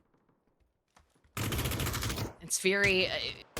this is the thing, right? This is the last compound that's covered in this circle. And so with 32 alive, more than half of them are in this little spot. So as the blue continues to close, we're going to see another shift during phase 5. And what's left of these players, it's not going to be looking good for them. And I say that, we're actually seeing a rotation coming in to this fight. You can see it on the minimap just behind there, a vehicle with only Finns, and they're going to get themselves into the spot. But once we say that, Hackshots going for kill number 6. And kills for the squad so far on a killing spree. And with this game mode, they have been chewing at those bodies for years in order to get those actual knocks. Player on the roof gets headshot, like that means anything in this game mode, immediately prones down. Actually, how much faster would the TTK be with a headshot versus body shots? Someone work the math out on that one. Ooh, yeah, I'm curious to know, because we're seeing that coming out and playing. And, I'm actually wondering, do you think everybody's out of pistol ammo at this point? Like, there's just nothing for the pistols, right? Out of 45, I don't know. out of... I don't even know how they have ammo in their M249s still. Well, you just gotta loot the bodies of everybody that you eventually melted out. True, you know what they're carrying. You know that they're going to be carrying more 5.56. Oh, there we go. Looks like we got a couple of parachutes coming in for the touchdown. Let's see it there on the mini-map. All right, Cam, there's 36 alive. Looking at this mini-map, I'm going to boldly say 22 of them are in those 2 compounds. Ooh, okay, I can check for you. Well, that's like, say, 3 there. How much you say, 22? Yeah. Oh, one died, so. You basically nailed it. Oh, let's You go! nailed it. Oh, we're shaking off the rest, y'all. Let's say I'll say give or take 1. But yeah, there's like 12 out in the zone at the moment. And that's actually, in the zone / to the east of it. This is when turtling comes into play, y'all. Save your resources, let these guys take it out. Don't necessarily worry about the kills because the survival time is going to be clutch right now. Yep, exactly. However, if you're in the fight, you do want to win that one to survive. But at some point, these teams got to just get to the zone, right? There are a couple of teams that are already put in a position. In fact, we see only Finns already sending it to one of the islands. They're getting absolutely beamed, but there's still a bunch of teams that need to make their way in from the west. And, I mean, Nabzer's one of them. Trying to troll out here on the roof, running very, very low on ammo. He needs to leave at some point. We have a clown car coming in as the blue is slowly starting to envelop this whole industrial area. Yeah, we had 6 teams here a moment ago, but it looks like 2 have completely left now, running for the zone. And with all the vehicles that have been taken out, everybody else is going to be on foot. So not only is it going to put the enemies shoulder to shoulder, elbow to elbow, but everybody that is in the circle is going to have prime eyes on them as they try to get back into the zone. You can see there's only 1 member left of Pine. Only Finns, you called it. They got beans rotating the circle, but there was multiple times that I thought this team was not going to make it. And so Steve really doing, I think, a good job at helping lead that squad to stay alive. But as we can see, there's a lot of players in this area, so they've still got to be careful. I just realized, with especially the 10% damage, including knocked players, AEDs are OP. You're not gonna get flushed before you get it off. I would just walk up and punch them. Do you think the punching has to be doing more damage, right? Or is it all damage just down? It's all damage. It's got to be all damage. It has to be, because again, normally the blue when you zone control this, it is going to be the damage for. So the Molly for it. didn't seem to be doing that much damage. However, the blue zone did, but that's probably because the blue zone is locked into what the blue zone itself does. Like that, I think that might be a different damage table. The blue zone does have its own damage compared to player-to-player like PvP damage, right? The PvP damage is its own slider, so avoid the blue. In fact, we're going to learn a lot about blue zone damage in the next game, King of the Hill. Right. Yeah. So, yeah, start to think about that, players. The spray comes out. Nabzer does eventually get found out. 9 teams remaining. Pineapple Pizza are eliminated. A self-AED did just pop through it. Bush Camper still trying to troll around this area. Shots. Sneaking in the smoke. There is still someone alive. Ultimate Joker not on their team. Oh, managed to sneak in. He does have it selfie, but it's not going to matter. That is going to be it. Chrome Potatoes eliminated down into 9th place. I think we're about to see one more elimination as Easy Tango. About to get, whoa, I was about to say about to get melted out, but it looks like CDC actually had to pull back because they were taking damage from across the way. Oh, there you go. That big explosion in the center. Little tap shots down. It's gonna take forever to finish this person, but if you got the ammo for it, might as well. Ooh, light bite, dropping all clothing, trying to snake out as long as possible. And you know what? I too would probably get frustrated with how long it would take to take someone down with an M249. They pull this off. Try and survive as long as possible. I mean, if they could look out, they could crawl up towards a body and grab what they need. So, never say never. I'm going to watch the zone for them, but it looks like BDC is going to rotate. They did leave 1 member out still on foot as they try to cross out the swamp, and Llama was found out. Yeah, see that? Okay, that's what it is. Drive-by. It's gonna take too long to flush someone. If they try and self-AED, just wait for them to do it and instantly take them out again because they only pop like what, 15 HP. Also, yeah, that prone player was someone who parachuted in. So yeah, if they do want any kit, they're gonna have to loot it off of the body. But the zone is closing in. We still get another hardship northeast on phase 7, all the way out in the water. There's gonna be no cover. Nothing there. And I want to point out, Cam, we actually just saw the vehicle explosion. 100% damage on that. Don't be near or in a vehicle explosion. You're going to get taken out pretty quickly. Now, down to 18 players. 7 teams left still alive. You can see Team Twitch trying to work some magic with what little bit of coverage and a rock that they have. But Gunde is actually going to fight. Who is this? Oh, yeah, I would say if you're Captain. that close, you're going to want to hit fire, especially in this game mode. But they got the knock there in the end. 20 kills for BCP. They are not letting up. No, this is a game mode that Hackshots thrives in.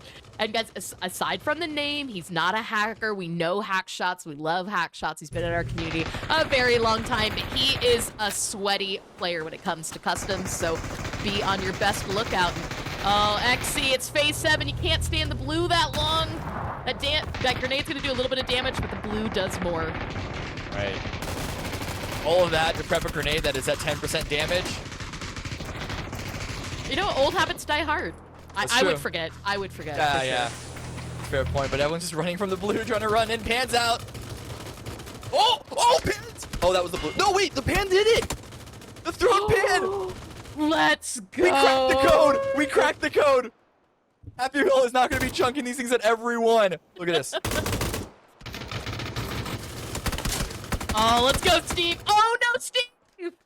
Oh, 7 kills for OnlyFans, but you can see Cucker also figuring out the play, taking a Pan, trying to get Steve down, but oh, the damage just wasn't there. Hackshot's second to steal that one. How did Steve get that one knock with the Pan earlier if it also does 10% damage? Listen, I can't track any of this.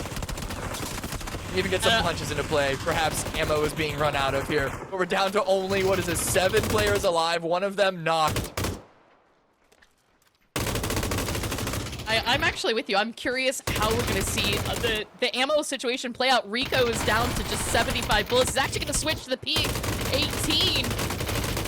Oh, there you go. His secondary still had some bullets, but that's going to be gone very quickly. Lava. There's no time.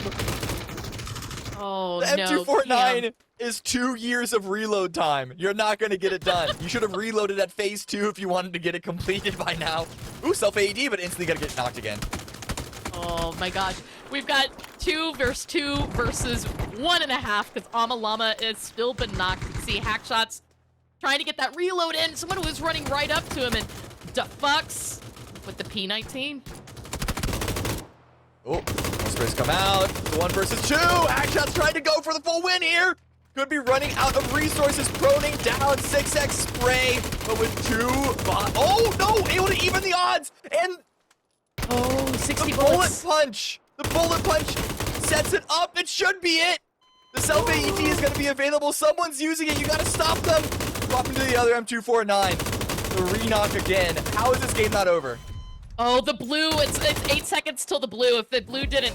Oh, there we go. Hackshot 16 kills, 25 for the team. All right, that's insane, Cam. With the 10% damage, assuming every single knock was a kill, which is not how these games play out, that was 16,000 points of damage. And like, right, if it was like in normal damage mode, it's 1,600, yeah. But the equivalent of 16,000 points of damage output from a regular game of PUBG. Yeah, I just want to take the damage from that round, like you said, and multiply everything to see how well everybody did, because that was an absolute extreme. My voice actually hurts just a little bit from all the yelling that game. Because there was just so many instances where had the damage been any different, had the weapons been any different, it would not have played as well when you have 20 to 30 people in one compound. It was just, it's just insane. Well, we got King of the Hill coming up next, and then 2 more custom games after that. We're going to go to a short break to let Klov3r here rest her voice, and we'll see you guys in a few.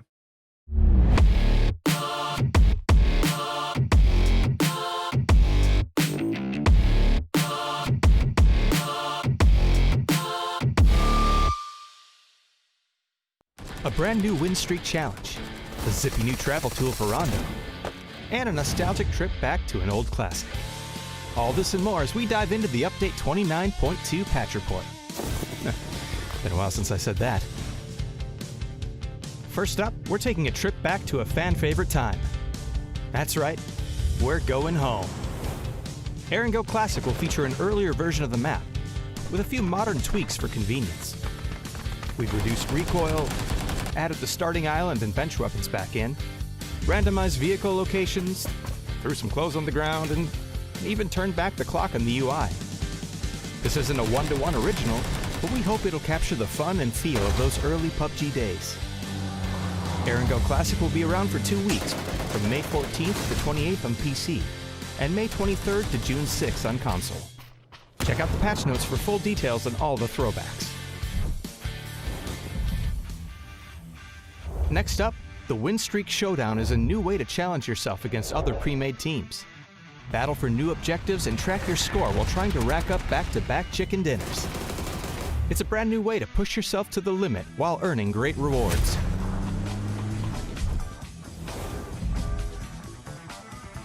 that wasn't enough, we've also got a brand new tool to help you navigate Rondo. The dynamic new zipline gun lets you deploy a cable to desired locations and zip across. This changes map navigation in a big way, and we know you're going to get creative, so we're looking forward to seeing what you do with it. There's also a brand new Survivor Pass, updates to Team Deathmatch, bug fixes, performance improvements, and more. So be sure to check out the patch notes for full details. Update 29.2 is here, so rack up that win streak, grab the new tool, and zipline back to the past. Because we're going home. We'll see you on the Battlegrounds. Nostalgia.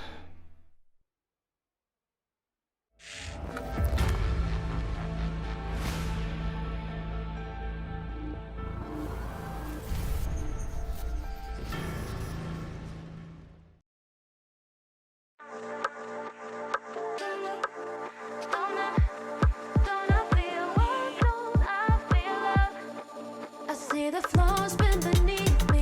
Crazy how it's easy to see. Nah, nah. I let it move and control me. Gone with the stars, don't even try to get me back for the night. I feel love like Donna. Do what I want all summer. Fly like a star. Never fall back down, down, down. I see the Donna. Don't I feel love? Don't I feel love? Don't I feel love? Don't I feel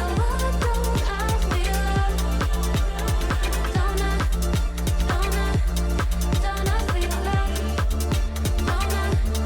Don't I feel love? Don't I feel love? Don't I feel love? Yeah, yeah.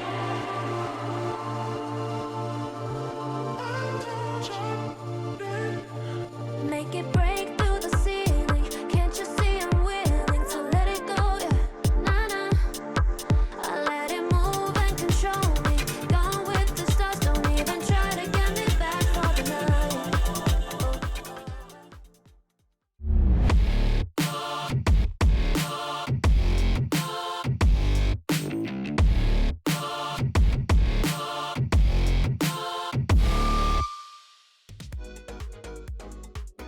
Welcome back once again. We are kind of sort of halfway through the night. It's 5 matches, so however you split that, I'll leave it up to you. But we're 2 matches down, 3 more to go. Klov3r and I are going to be taking you all through the action tonight here in PUBG Reddit Customs. Again, reminder, if you want to join up, if you want to play some of the games, please join in, join the Discord, and you can join right now. I don't think the lobby's been locked yet, so there's enough time if you click really fast and get into it really fast. But regardless, next game that we are going to be playing, again, don't jump ahead of yourself, Cameron. Let's see the previous game leaderboards graphic first. There we go. I think it's no surprise that Bush Campers came in first place. They were the last team alive. They were the team with the most kills, and they were the team with the most damage. Now, Cameron, you were doing caster math earlier about damage. Look at this. This is insane. I was doing accurate math, assuming that all of Hackshot's kills were from Hackshots. This individual stole at least 3. And just looking at the numbers and how damage efficiency is a thing or not, and with the number of self AEDs that we've seen in play, I'm going to assume Hackshot stole a couple more than 3. Hey, you know, kills are kills. Kills are kills. I'm just saying. No one likes a kill stealer. I don't Unless think you're the one there that was a does it. time that we saw him on screen where he wasn't just holding down the trigger and just letting, like, I think his strategy was kill people, melt people, loot their bodies, grab more bullets, rinse, repeat. I mean, with the 10% damage, it's less melting, more thawing, but I see your point. And because of that, Hackshot's currently in first place. And again, remember, this is an entire seasonal leaderboard. This is the beginning of the season, so we're going to be seeing a lot of changes. We're going to see smaller numbers. But again, even if you're coming late to the party, join in, get yourself up here. We have a lot of games in store over the course of this entire season. Can you overtake Hackshots? Currently 18 points. Kramer 17, built the arc, wide out, both with 16. As you can see, it is still pretty tight here at the top. There's more than enough time for teams to overtake each other, players to overtake each other, and for anyone else who might have had even 2 bad games to start things off to get themselves rolling, get themselves on the board. Yeah, and I mean, okay, you asked a question, even if hypothetical a second ago, can anyone overtake him? And Cameron, the next game mode is the best opportunity for someone because Oh yeah. this is about zone strategy. King of the Hill Hmm. is all about how to play the circle. It moves slowly. You have extra time for setup. I believe there's only a total of 2 to 3 phases, depending on how you want to count phase 0. Right. 3 phases, thank you. And what it is that when the blue moves, it's going to move slow. You're going to see it coming, but it's insta death. If the blue Right. touches you, you're dead instantly. So there's no, I'll get there when I get there. The strategy is get close to the zone, Yeah. wait for everybody, fight it out. But really, once the blue closes in, you want to use that time to get yourself in there as safely as possible. If you spend Right. too much time fighting before you get to the zone, it may not work out for you in the late game. Right. So, it's battle royale. So, the caveat is always going to be where the circle itself actually is. So there might not be an opportunity for someone to take instant central control. Right? It could just be out in open field. It could be on a hilltop with very little cover. You know, it all depends on. So much depends on like what the terrain actually is, where the circle actually is, not just in terms of direction from you as a player, but also what options are there in the circle in the center. But I will say, this is a game mode that we saw just a couple of weeks ago on Twitch Rivals, and one strange thing that I noticed was that a lot of teams were playing Edge. And I think it's because the blue moves so slow. And okay, so when you look at general approaches to gameplay for squads, you generally, people separate between center play and edge play. Center play is what it says on the tin. You're playing in the center. Edge play is playing on the edge of the zone. So center play has the advantage of being more defensive. You have more options to react to wherever the zone shifts, which, to be fair, in this mode, not really relevant. Edge play gives you the options of limiting your threats, because if you're right next to the blue, you know very little chance, if at all, that someone's going to be coming from that direction. In this game mode, no one's coming from that direction because it's instant death into the blue. You're not going to have any rats chase you from out there. So I understand being tempted to playing next to the blue. At the same time, Yeah. it's a death, so you don't have anywhere to retreat. So just, any players, if you're watching this right now, just keep that in mind. Keep yourself, make sure that you're thinking proactively and thinking ahead of what your moves are going to be, including plan Bs. If, say, there is a really strong setup right in front of you, you better be able to catch that out early so you know how to adjust without having to run back into the blue, which is instant death. Yeah. Now, one last little thing to keep in mind, though, because Cameron, with these modified circles, that also is going to change where those crates drop. So we will still have the phase crates, the standard crate, the beautiful, iconic PUBG crate. And what I've seen in the past is that a lot of teams will try to get as close as possible early on, go grab that loot for the crate, and then pull back to safety. And so what you might see too is as the teams break up, they might send 2 ahead to grab that and then pull back to where they want to play defensively for the rest of the match. This is a game where last game, all offensive. Everybody was playing offensively. This next game, defense. Right. I mean, it's been a couple of years, admittedly, so we'll see how if that meta has changed at all. Anyone who's been playing as long as us two old PUBG geriatrics have knows that the game feels a lot differently now than it did way back in the day.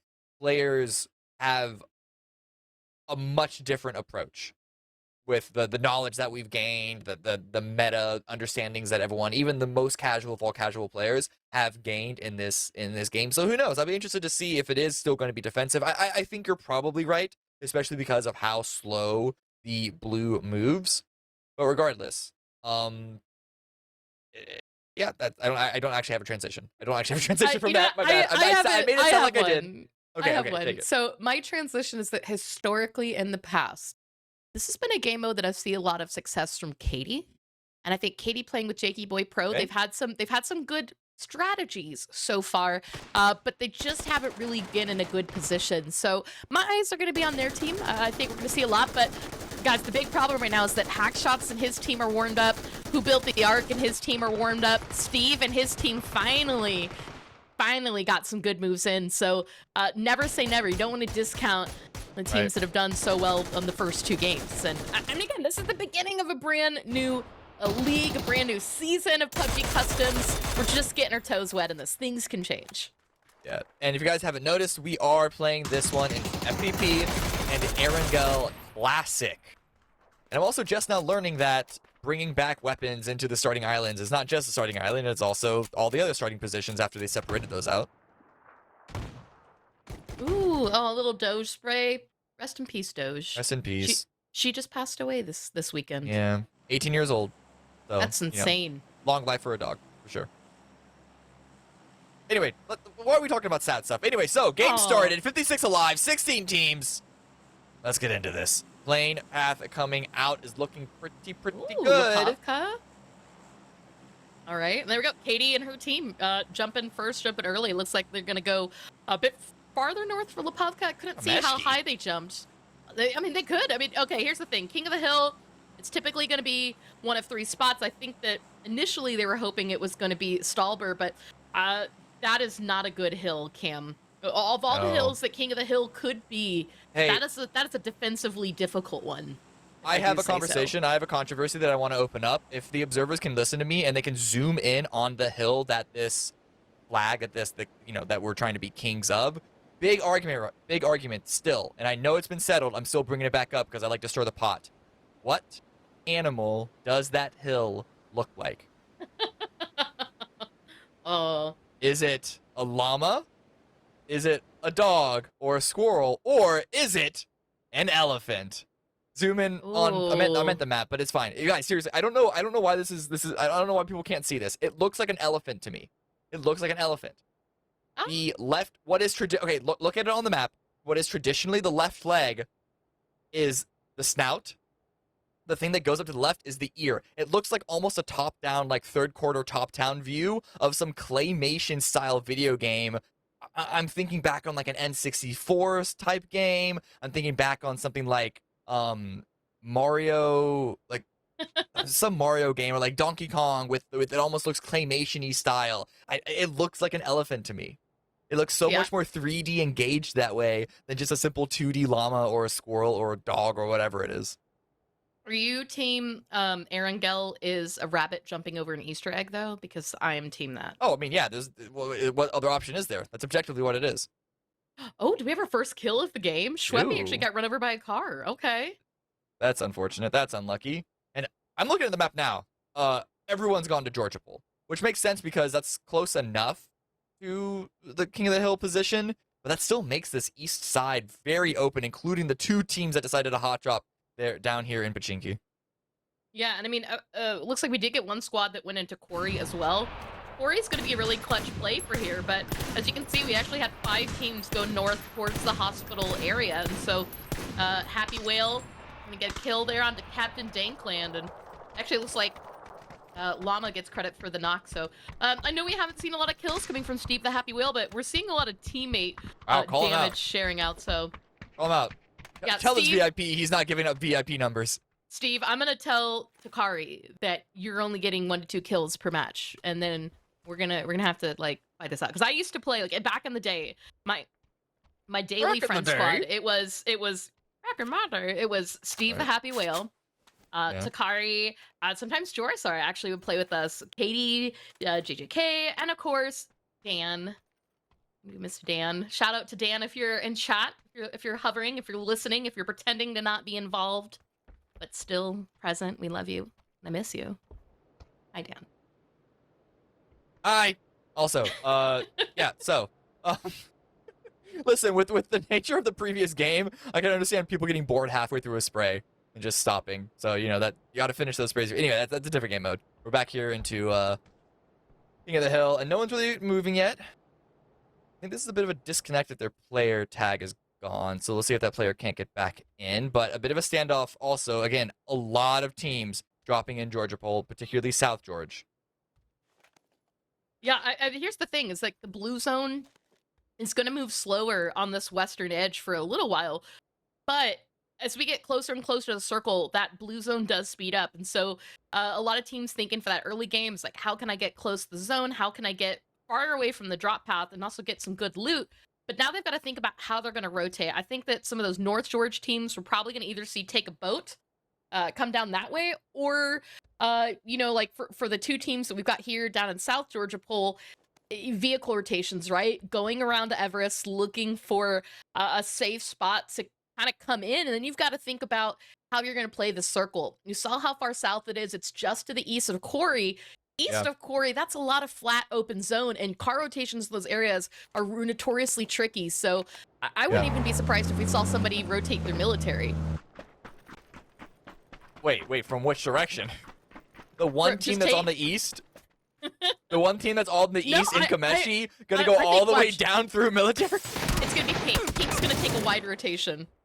Wait. Pink, North George is going to take a boat all the way down to Sosnovka Island, grab cars there, and then drive up from the bridge over gas station through the forest. I mean, listen, ambitious rotate. That's certainly the the scenic route. Maybe the problem is like I'm projecting. That's how I would do it. I would go the farthest way to avoid everyone. Right. I mean, no, that it would do that. But unfortunately, the blue is. Here's the problem with that though: is the blue is already closing in, as we do see Saga continuing to get kills. The blue is closing in already. So if they're not leaving now, they could, their big wrap around the southwest side, around Primorsk, could put them right into the blue. 15 minutes. You got 15 minutes. 15 minutes, rotation. yeah. Well, this fight at Gatka, and again, it's sort of like, there are 16 teams. Sure, they can find different places to drop. Why are we contesting Gatka of all places? But, to miss, dealing some good initial damage to drop them to 15, and an angle found by Saga is going to get the last kill there. The Fux is the last player up, of this team of noobs, pushing in from the north. What does the Fux say? Can he win this 1 versus 4 and save his squad? Oh, I almost got baited there. Like that one? Ding, ding, Like that ding, one? ding, ding, ding. Oh, there's one! Okay. Let's go. Defux the headshot onto Saga of all people. Now, I've got a feeling too that like some people are still not quite shaking off the 10% damage from the previous match. Right. We're seeing a little bit bold aggression from some of the teams, and I think it kind of, oh, that's right, I should be a little more careful. But really nicely thrown Molotov. It's actually just going to fall just short in the smoke, so Rez is going to pop up, and you can see Sammy's looking for the opportunity. You might be able to see Defux here in a moment as that smoke starts to clear out. There's still one left. There's still one up. They're getting surrounded. Rico holding off into a corner. Sammy, that's Sammy. The right, please. So we don't see exactly what the smoke covers up. There it is. Oh, there you go. The surround in the end. The noble noobs are eliminated in 15th place. And I'm looking at the map, and that blue is starting to get closer. It still hasn't touched any of the land yet, but it's almost more intimidating because of how slow it is. Yeah, and it's, I'm telling you, like the last 3 minutes of like when we're seeing the time remaining, it's going to really flip because people start to get settled and used to how slow it moves when the blue is such a bigger diameter. But as that starts to close, we're going to see teams have to kind of disengage. They're going to have to play smart, and again, with not really any good building or city coverage for this hill, what we have, it's not even really a hill as much as it is a plateau, right? Yeah. You're going to see teams with vehicles take a rotation and send it in the last second. So I think we're going to see teams down to the south in Ferry Pier. I think we're going to see teams in a couple of the farm buildings out to the east. And you're going to see teams that are probably going to hoard as many smokes as they can, throwing them in at that last second. So I'm excited. I'm excited for the setup because the tension is building. We've got 11 and a half minutes until the blue closes. And a reminder for those watching, it is 100% blue zone damage. Right. As we do see a little bit of a separation here, OnlyFins trying to hunt down CHK. Finally get a knock on the Marcosaurus, 33. But it looks like CHK, they're going to stick around. They're going to try and get the revive. And OnlyFins pushing on in. There is a player Llama there trying to find a separate angle. But the smokes are out to allow for the teammates to retreat back in once the revive comes through. And with 2 players also holding out those buildings. But this grenade from Happy Whale doesn't seem to be on target. It was cooked well, but it doesn't find the spot that it needs to. Oh, that's a good peek around the angle, though. He's going to get Doc mode down and... Oh, okay, Devious. Let's go. Perfect timing. Oh, Steve. I think Steve's just going to grab his teammate and bail. There's not much to play here. You can see it looks like Marcosaurus pinned down behind a tree, but he's going to get a good headshot onto Steve. The Happy Whale. Roman's there for the trade of knocks there. It's only Scuba Steve. Last one up, despite his teammates probably yelling at them.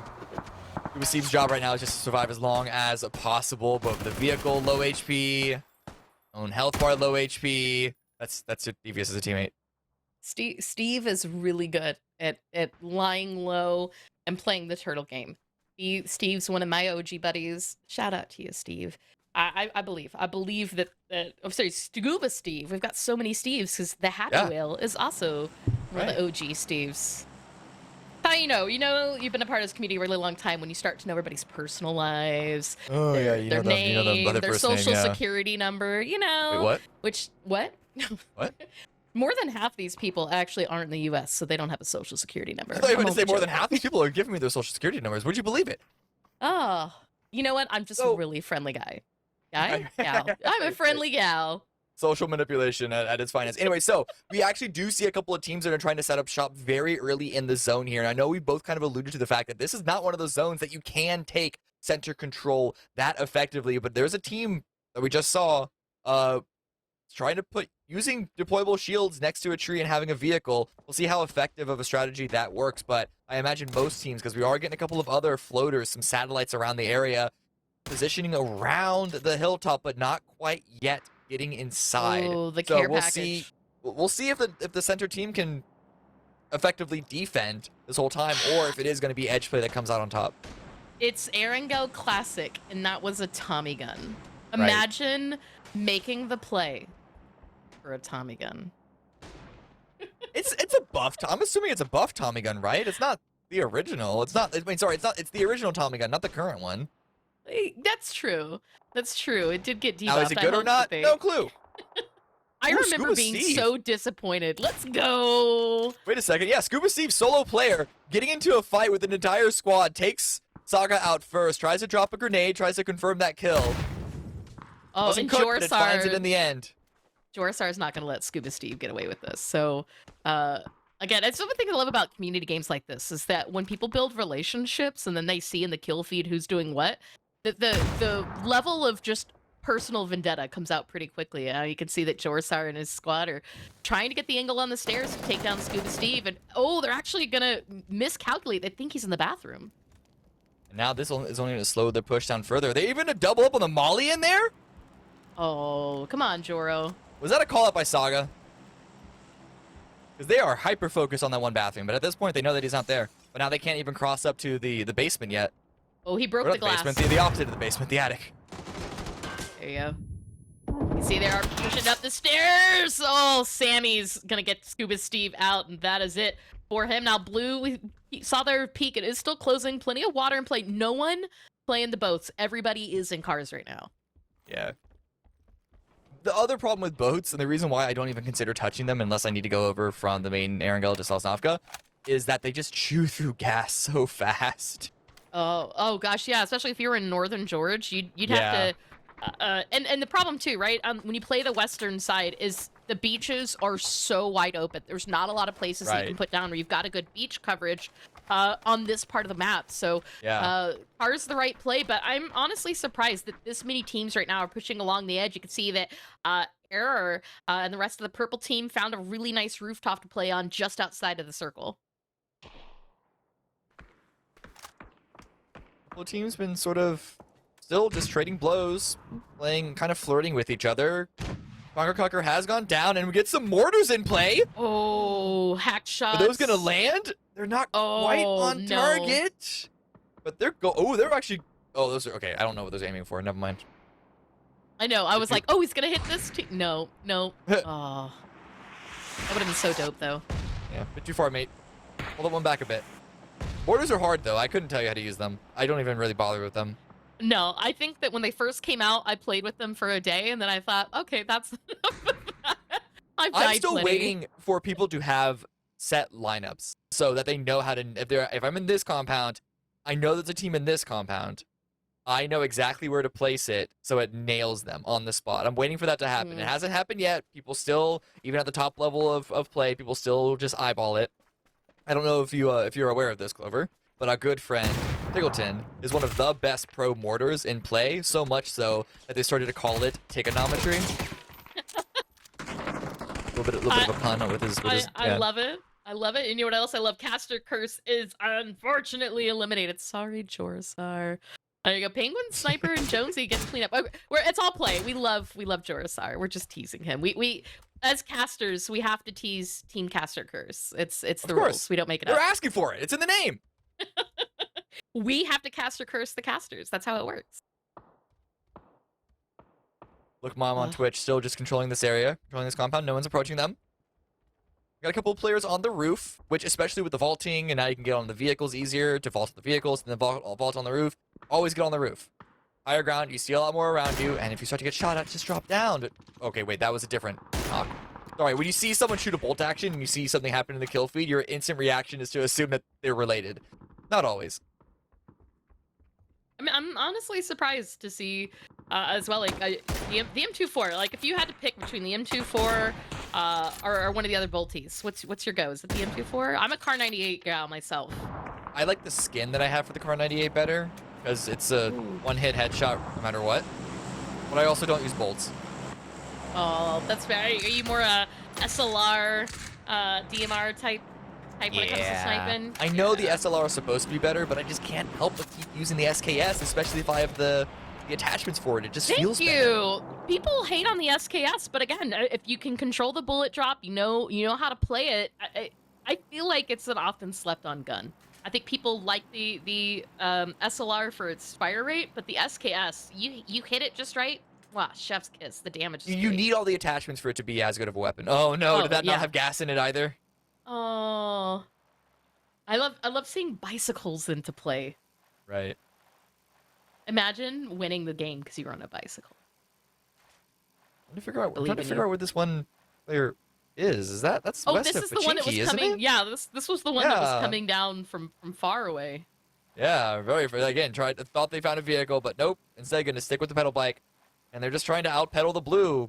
And it doesn't look to be anywhere near them. As we see the map right now, everyone else is really starting to gear up around Llama Hill. Ooh, there we go. Another.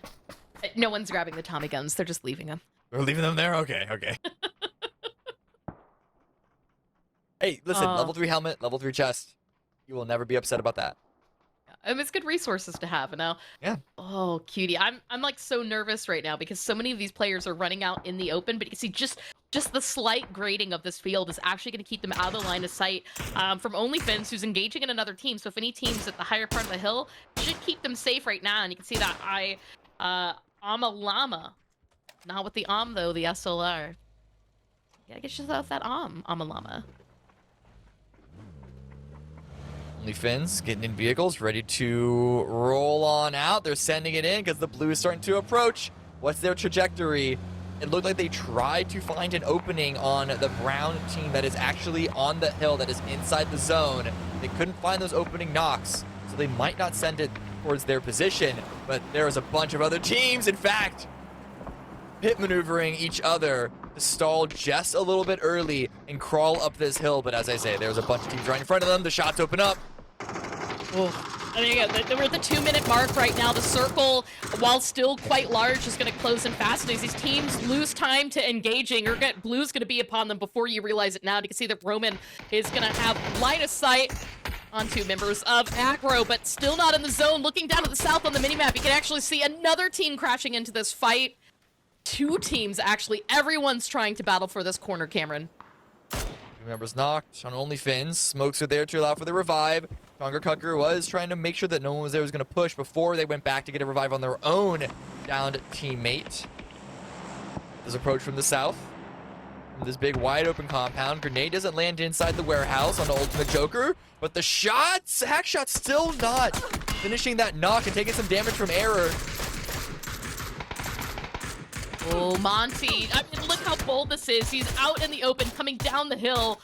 And you can see Benny side was able to get the knock, but I think he might be able to get safe here. It looks like he's just not in the line of sight anymore. He might see There are so many teams here. That grenade, I don't know if Jakey was able to throw that or not. Oh, there we go. There are so Okay, many he was. teams here on the south. There are a lot of teams crushing into each other on the northwest. No one's coming in from the east outside of the teal, the dark teal, and the pink teams who have been here, been on those areas for quite a while.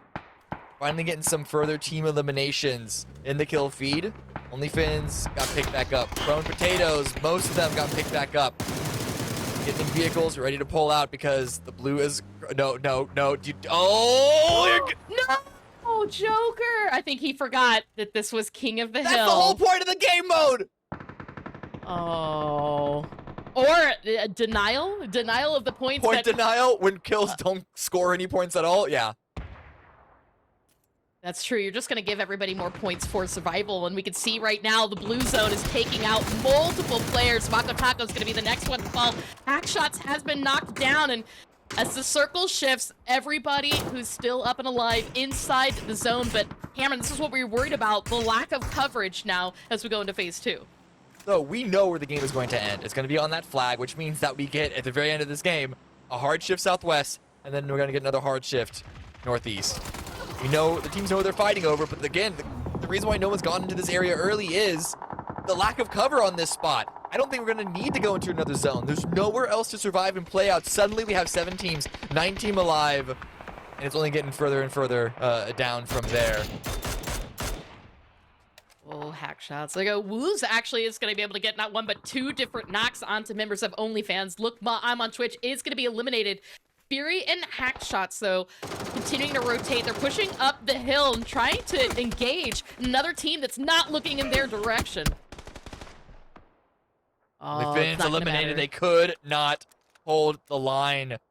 Too many angles from the east and the north as they tried to approach from one set trajectory, but couldn't get the knocks where necessary and got overwhelmed in the end. Error, 3 kills for them, lost Sweeney, but now they have a lot of space to play with. They're trying to push towards the west. They actually have the most players alive. Suddenly we're down to 7 members remaining, but will they expect this wrap from ARC? I don't think so. I think that they thought they were the ones that had the smart wrap here and might have actually... I haven't seen them turn around and check their backs at all. So if ARC can play this smart, they might be able to not only get the flush, but I think the win as well. There it is. Dutch does go down to the blue. Tried to first aid kit, but the blue overtook them. And now Cutie Zane also getting eliminated. Now Kiwi's gone down to the blue. Guys, the blue will insta-kill you. That's the whole point. 2 versus 2 now. ARC suddenly with a really good light boat to use and a great spray from Light Bite. Oh, Light Bite. Oh, that's tripping me up. And Whiteout, though, are on the low ground, but the coverage of the tree is going to be enough. Takes out the final player. And there you go. Who built the ARCs? D-Gen. Team D-Gen. With who Error built tried the to ARC. take over, but a little bit of a miscalculation, not spotting the run from ARC on the east, as well as losing a player to the blue. A bit of an unforced error there does give ARC the victory in the end, and that is, I believe, is it 5 extra points or just... Sorry, I'm trying to remember what the... It's 1 point per minute alive. You get 5 points for winning, and then 1 point just for joining the game, and that's it. Okay, yes. So they got an extra point by getting the win, but still, Error hit 2nd place, so that's 4 points for them. Yeah, and again, we had a couple teams that went for the kills early game, but for the most part, I think people were playing this defensively, right? We saw people grab compounds, have a good position, and then wait for that rotation. But Cameron, what, 4 or 5 people just into the blue without thinking? Come on, guys. King of the Hill. You gotta know better. So in if there's like 4 or 5 teams, especially all third partying you, and you don't have anywhere to move, the timing can easily get away from you. Because again, this is a new game mode. Now, Joker and their team driving into the blue, that's a bit questionable. But for everyone else that goes down to the blue, it's just like you lose track of timing. Maybe you're trying to push in, you get tagged by 1 bullet, and now suddenly you're like, oh god, first aid kit, I guess, maybe. Oh no, the blue's here. But if you run out in the open, you're gonna go down anyway. So it's not easy to manage any of this timing at all, and that's one of the other steps of like these players playing so defensive, is it does in a way gear up to one big, much bigger fight in the end. Yeah. All right, guys. Well, I believe, going to take a really quick break as we get set up for game number 4. We've got 2 more matches today. Now, we are at a 5-minute delay. So if you're hearing this right now and you thought to yourself, I really want to play, check Discord. The lobby password should be up by the time you're hearing this. In fact, I'm already seeing people getting ready to start getting in the lobby. So join now. We'll see you guys next game.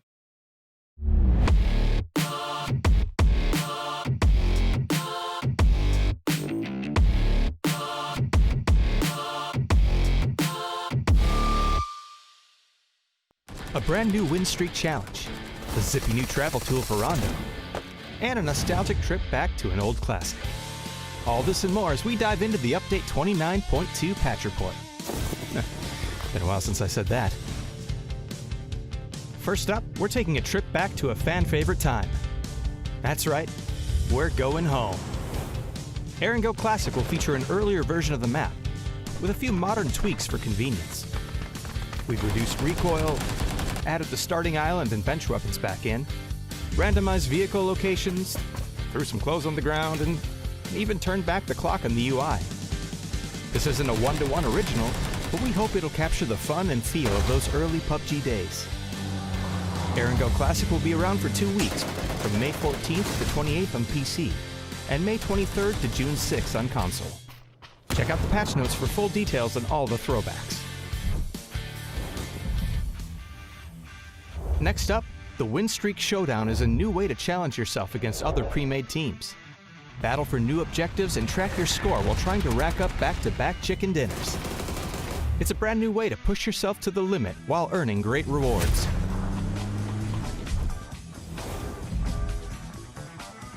If that wasn't enough, we've also got a brand new tool to help you navigate Rondo. The dynamic new zipline gun lets you deploy a cable to desired locations and zip across. This changes map navigation in a big way, and we know you're going to get creative, so we're looking forward to seeing what you do with it. There's also a brand new Survivor Pass, updates to Team Deathmatch, bug fixes, performance improvements, and more. So be sure to check out the patch notes for full details. Update 29.2 is here, so rack up that win streak, grab the new tool, and zipline back to the past. Because we're going home.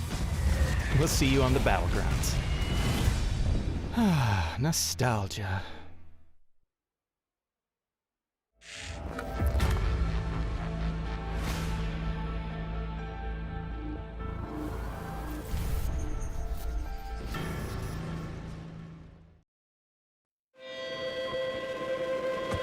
I keep dreaming, but my dreams keep flying away.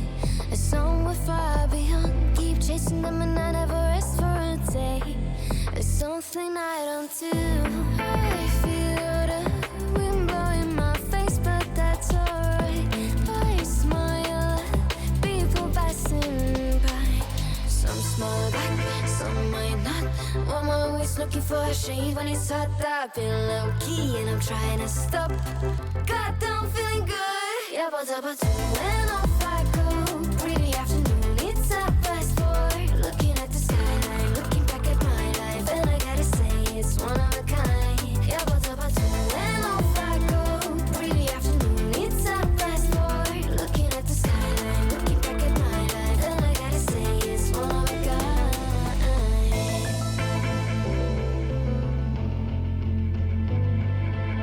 It's been a while since I ran into you on the street.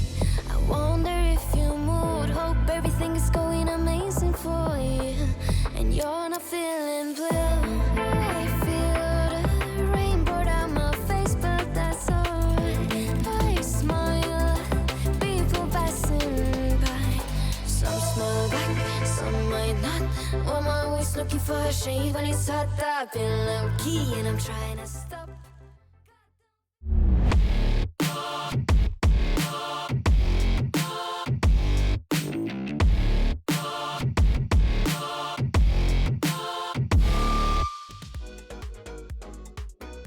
Welcome back. This break that we are now returning from was after we played King of the Hill, our third match tonight here in Reddit PUBG Custom Game Night. Again, /day, depending on where you are. Though I guess it would only be day. Actually, no, in North America it's day. Wow, man, I have been up since 5:30 a.m. So my sense of time is all over the place. Anyway, let's look at the results of the previous game. Don't shoot us. It looks like they weren't shot at as much because look at those kills. Damage, you know what, across the board, not too chaotic though. I see straight to Lumbridge, almost 500. Klov3r is actually gonna get 503, so a lot of defensive plays we kind of predicted. Yeah, I mean, Chonger's Klov3r, yeah, is a 503. Really big damage over there, straight to Lumbridge, error, but and remember, go watch the ending of the previous game. Please don't shoot us. Kind of stole that one away. They didn't steal it in a fashion, but there was an opening that, from our perspective, that Error kind of let Please Don't Shoot Us an opportunity into the game. So Are you saying let's look that at Error made an error? made an error? Yeah. Okay, so top players this season right now. How does it see? Ooh, a lot of big jump up in score lines. Who built the Arc 26 points, Whiteout 26 points, Light Fight TV 25, Hack Shots down to 24, tied with Destructed Gen. Ooh. So things are getting a bit heated now. The numbers are starting to get a bit too high. So we'll see how. I mean, the overall leaderboard doesn't really matter because this is all for fun and such, but the lead that these early players are getting is going to start to have a big impact towards the rest of this season if the players in the middle or the bottom aren't able to turn things around coming these last two matches tonight. Yeah, and real quick, I mean, because I want to shout out, like, we just saw the overall points. A lot of that is for survival. Some of that's from just kind of what we've seen. Hack Shots, the previous game, so not the one we just watched, but the one before that. Take the hit. LMGs, we saw, was it 20 kills for 15 or 20 kills for Hack Shots? 16 for Hack. We have the numbers of the amount of bullets that were shot that game, y'all. And it was 26,210 M249 shots. Now remember, people had other guns. This is just the M249. Of those shots, the most shots came from Hack Shots, which was 2,380. The next highest was Fury at 1,820. So how many? What was the total? 26,000? 26,210. 26,000 bullets. Oh man, okay. So that means that because there's about 55 players in the entire game, that means that's an average of 490 shots. If Hack Shots alone did, what is that? At least 4 times that amount, maybe 5 times that amount. Man was shooting. That was a left mouse click player right there. I'll tell you that much. There we go. Now, guys, we're getting ready to go into Game 4 soon, which is where now. Okay, last game was all about the blue zone. This is actually going to be a lot about the circle. You will not know where the zone is going to go until it starts to move.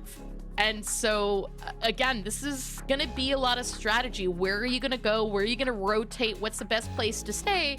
And how are you going to rotate safely with vehicles? We saw a lot of interesting strategy for King of the Hill, but now, you know, unlike King of the Hill, they're not going to have time to really think about their rotation because they're going to have to react as the circle moves. Yeah. And it's on Rondo. Yeah, and so when talking about center versus edge play, this one, even if you want to play center, you can't intentionally do so. You can, once the circle starts to close, judging the speed from, let's say, what it looks like on the east versus west, north, south, you can make a guess on where the center of the next zone, where it's going to stop is just by looking at the speed. But for the most part, you just kind of got to stay ahead of it, which is going to push a lot of people to be playing on the edge just because they don't know where else, like, where it's going to be, just by pure happenstance. And it also means that there might be, more than any other map, there might be a number of players that are in front of you that you're not expecting, teams in front of you that you're not quite expecting. Yeah, and two, I mean, again, we've been seeing some really crazy hard shifts this evening, so even playing the edge, you've got to be mindful because you might accidentally put yourself in a situation where hard shifts completely opposite for you. So I'm going to be exciting to see, are we going to see a lot of kills from Who Built the Ark's team? We're going to see a lot of kills from Hack Shots and his team? Or is a new team going to come out and surprise us this game? I don't know. We got 39 players joined in this round, 12 teams alive. So a little bit of a dip in players this round, and on the bigger map, this could open up the field quite a bit as far as where players are able to play from, but it is also Rondo, and we are seeing the double plane path, the cross in front of each other. So it'll be interesting to see how these teams are able to track the drops with each other, if that ever comes into play, if that ever becomes a factor this match. Yeah, and I just, again, I mean, we're gonna really see. I think for me too, with Rondo, you've got some of these interesting rotations that could be played out for some of these maps. You're not able, like you said, with the double plane path to be able to kind of anticipate, oh, well, this is far enough from the plane path. This is a perfect crisscross. So I actually like the people playing a little more center for this because it's going to put them hopefully in a higher position for good strategy. But like, for the teams that are going on the edge right now, if let's say it hard shifts all the way towards Jadena and you're in you know, the top west, or if you're top east and it's going to go all the way down to Longhu, like you've got to be careful here. So I'm kind of giving a thumbs up right now to the teams that are playing center for this first phase. Yeah, but a lot of teams are going edge. That's very strange, especially on the northwest to southeast plane. So many teams dropped out around Stadium, around a couple of cities around that area. Yeah, no one wants to play edge, but as you say, I agree. The center is going to be the strongest position because you're not going to have to outrun potentially a really fast, admittedly, phase 1 damage blue zone, but still, that's still a blue zone that you're having to react to only when it's already on top of you. Yeah, and I see a couple people going for those known car spawns, and it's going to be a car taken away from only Finn's finest. But we've actually seen a couple of different teams that have landed really close to each other. So not a full hot drop situation, but definitely I think going to be a spicy one for a handful of these teams starting. And again, especially because we got 12 teams in this game, this is a lot. This is a lot of options for staying alive. Rondo is the biggest map that we have, that we've ever had, actually, in PUBG. So the options of staying alive and avoiding other teams, avoiding other players, you're really gonna want to be looking to milk those points from the survival timer. But phase 1, it's revealed for us. Do we tell them? Ooh, Because we can see it. The observer can see it. I don't know if the players can.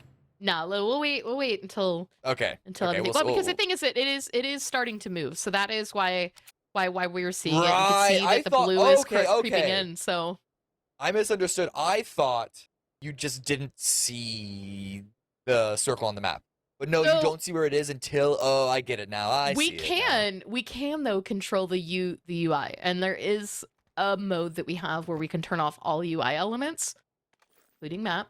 Probably won't be for today, but as you guys can see, the blue's closing in. It's closing in pretty quickly, and that's a super hard shift. So again, the teams that went to the northeast, it's a big rotation for them, and unfortunately for them, that's 2 teams and across a water, like a river bridge kind of situation. I'm honestly expecting only Finns to go south, and then we'll see green team wrap around, I think, to the north and kind of take the northwestern approach. But again, that one team that we've got 4, there's one city that's got 4 different teams in it. And that's just to the south of OnlyFins. And that's actually where my eye's on, because not only do they all have to rotate out, but they don't have a lot of resources. No. I think that is an observer bug. Because there's a similar situation. There's a similar situation at Rinjang on the southwest. I believe those are the starting zones. Oh, yep, you're right. Yeah, that's just like a layover position from the starting, like, waiting lobby. But featured player right now, the Happy Whale, Steve himself from Only Finn's finest, currently 17th place on the seasonal leaderboard with 17 points. So look at that. How likely is that? You know what? I will say this though, like, this could be an off day for Steve, you guys. Like, you don't understand, like, this man is wild, and I think that we're going to see long term a lot of big things from him. The Happy Whale, for those of you who may not remember, is previously a CM for PUBG North America, and before that was part of the EMEA team. He's been with PUBG for a very long time. While he's not officially working for them anymore, still actively staying a part of the community. In fact, when he left PUBG, he used that as a good opportunity to become a PUBG streamer and content creator, and he's done a lot since then. So big shout out to Steve. Right. The Happy Whale. I'm still shocked at these players that are out looting in the blue, though. Not just only Finns, but there's another green team up there as well. Again, I didn't realize that the blue was going to start moving that fast. That this looks like a highly accelerated game timer, which is fine. It's a huge map, and you want to get these players moving as quickly as possible. But I wonder if these players expected it either, because it's 5 minutes and the blue is already halfway closed. Yeah, you know, it's the thing, right? You kind of have to pay attention, you wait for the circle to pop, and you're like, oh, I've got time. With this, when the circle doesn't appear until it starts closing, it kind of tests that that internal clock that you have, right? Of anticipating the time management that you have in a PUBG match. Oh, maybe only the first waiting zone got taken out. We'll see how this, because again, I've never experienced these game modes before. The way that PUBG Customs, as I've tried to set them up myself, and if anyone else has as well, I can attest to this, it's kind of cryptic on how things interact with each other. you don't have like some open modular system because the way that the game is designed and how things are actively tied to other aspects of the game, we're kind of just rolling with this live. So we'll see if we get a fully accelerated circle schedule on this round, or if it's just this first opening section that's kind of been quote-unquote skipped as we showed phase 1. Yeah, and it's the cars, right? We're seeing the cars, we're seeing the rotations. This is definitely a you want cars map because you don't know where it's going and you may not have that opportunity.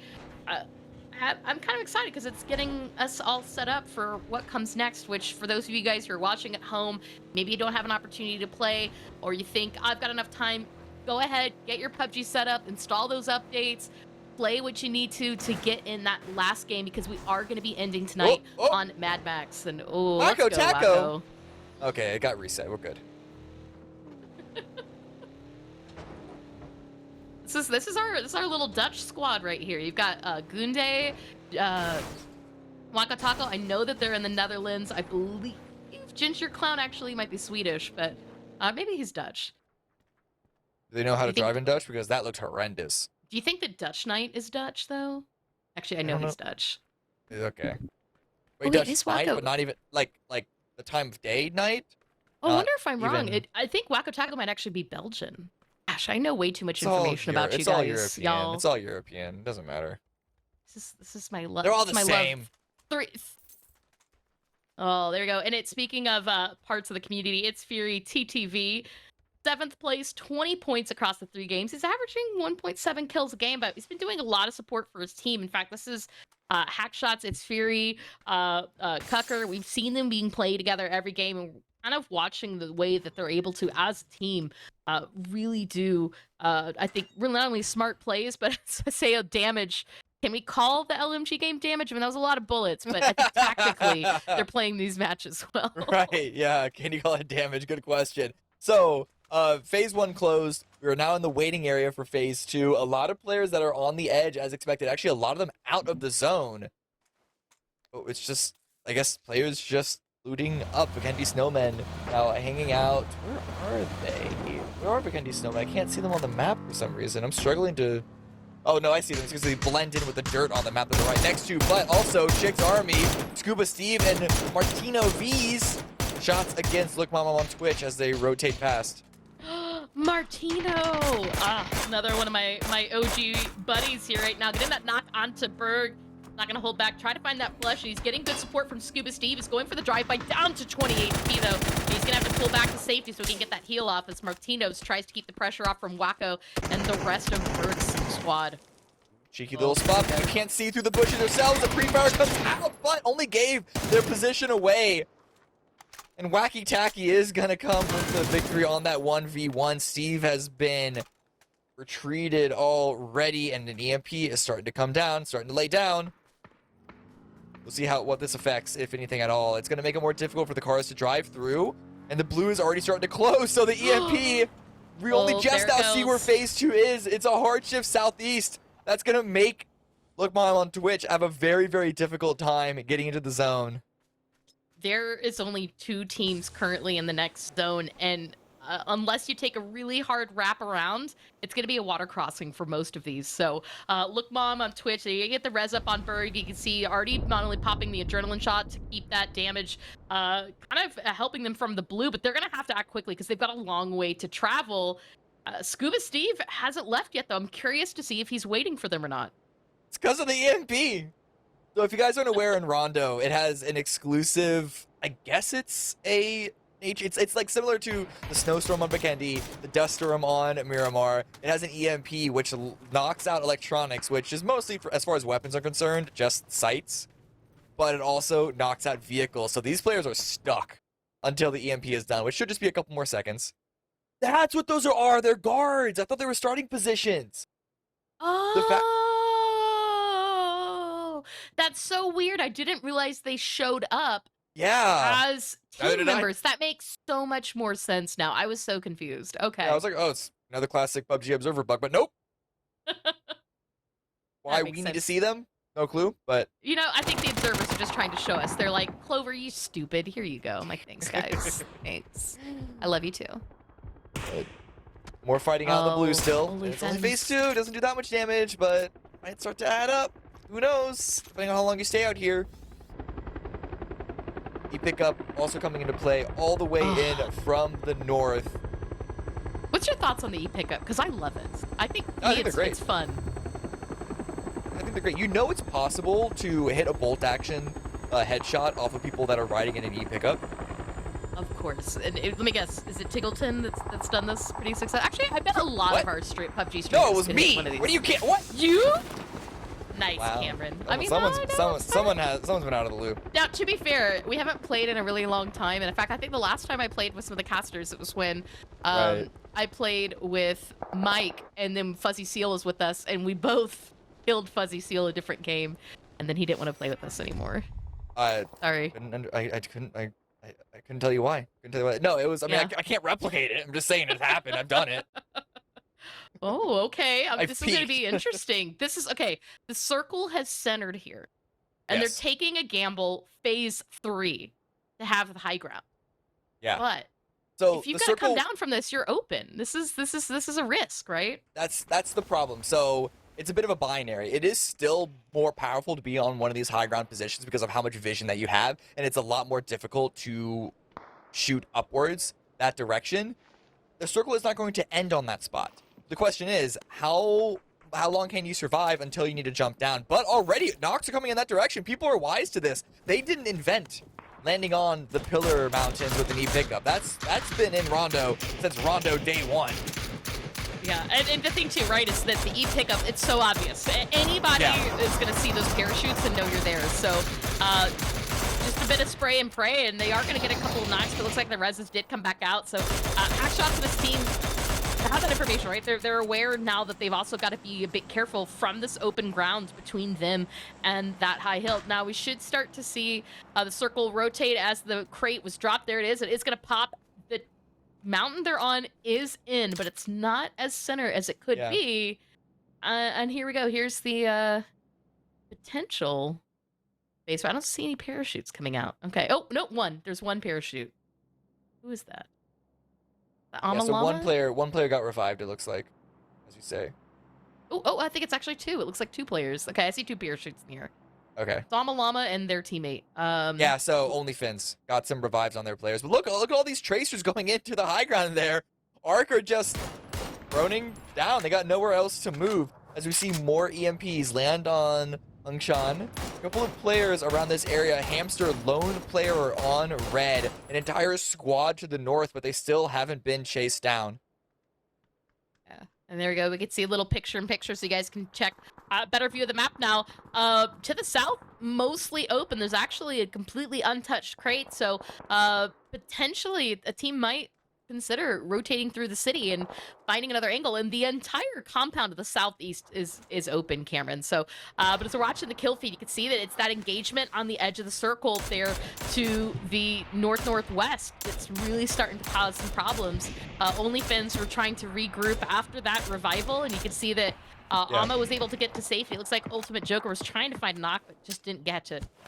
No one's taken the center of this zone. It's not a great playable area, but no one's taken the center yet, and that's because players haven't seen on where the zone is until it starts to move. So the amount of time that they've had to react has been limited. We've had multiple hardships go towards the east, so everyone is coming in from the west side. We've even seen some bridge camps come into play. PPT, only 2 kills for them right now, but they are moving very active on this hillside to try and control this area, control the zone, while only Fins and VSM, who just got a team wipe on I'm on Twitch, also still fighting each other out here as the zone touches. You don't know where it's going to move yet.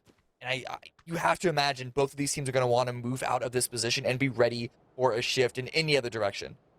Yeah, and only one player is kind of taken the spot down to the southeast, but it actually looks like it might be. I can't quite tell if it's a team split or not. And so here's the problem right now: is that this road, crossing it, you've got VSM, you've got OnlyFins, you've got Scuba Steve still alive. He's able to get his car restarted. This is going to be a tricky rotation for some of these squads, especially with the team still watching from the high ground. Bridge cross from the Burnt Orange team. Go Texas, dun, dun, dun, dun, dun. Okay, anyway. Burnt Orange team crossing that bridge from the west. It could kind of sneak up on these two teams that are still staring each other off. Good headshot by Happy Whale. Knocks Fury, but when will Scuba Steve get activated, if at all? Again, survival is the name of the game. So if anything, might want to tank a little bit of blue damage as it is now closing. It's another hardship to the east. Oh no. He seems, man, I mean, you saw the zone instantly moved. I think he should have been beforehand, but Steve gets activated, only gets one knock. Oh, but Scuba Steve was the last player for his team, was taken out by Roman. You can see Finns is just going to have to make the move as Steve the Whale tanking damage in the blue zone. It is phase 4. VSM, they're fine. They're just going to, like you said, they're going to get out of here. They're not going to worry too much about this because the zone is the bigger issue for him now. Might be able to finish off and steal the rest of these kills, make sure that nobody else inside the zone can take that away. They're at 6 so far. Fury actually the one leading this game. But, oh, cocked. Got a headshot. I'm gonna say Tucker out I know in the bus. They're not turning around. Sorry about that. No. Oh. You just can't get knocked there. You can't. If you just gotta play your best. Now, Happy Whale on foot, climbing uphill. It's not looking good. I think the probability of him falling to the zone is pretty high. Let's go. They dropped down from the hilltop. This was the team that E-Pick upped in onto the pillar. But with the bus, VSM has landed in this construction area before they were able to get there. Granted, they've been wounded, and again, continuing to deal the damage, continuing to get the knocks. It's all on the aggro psychotic. Can he psycho himself out of this situation? 1 versus 4.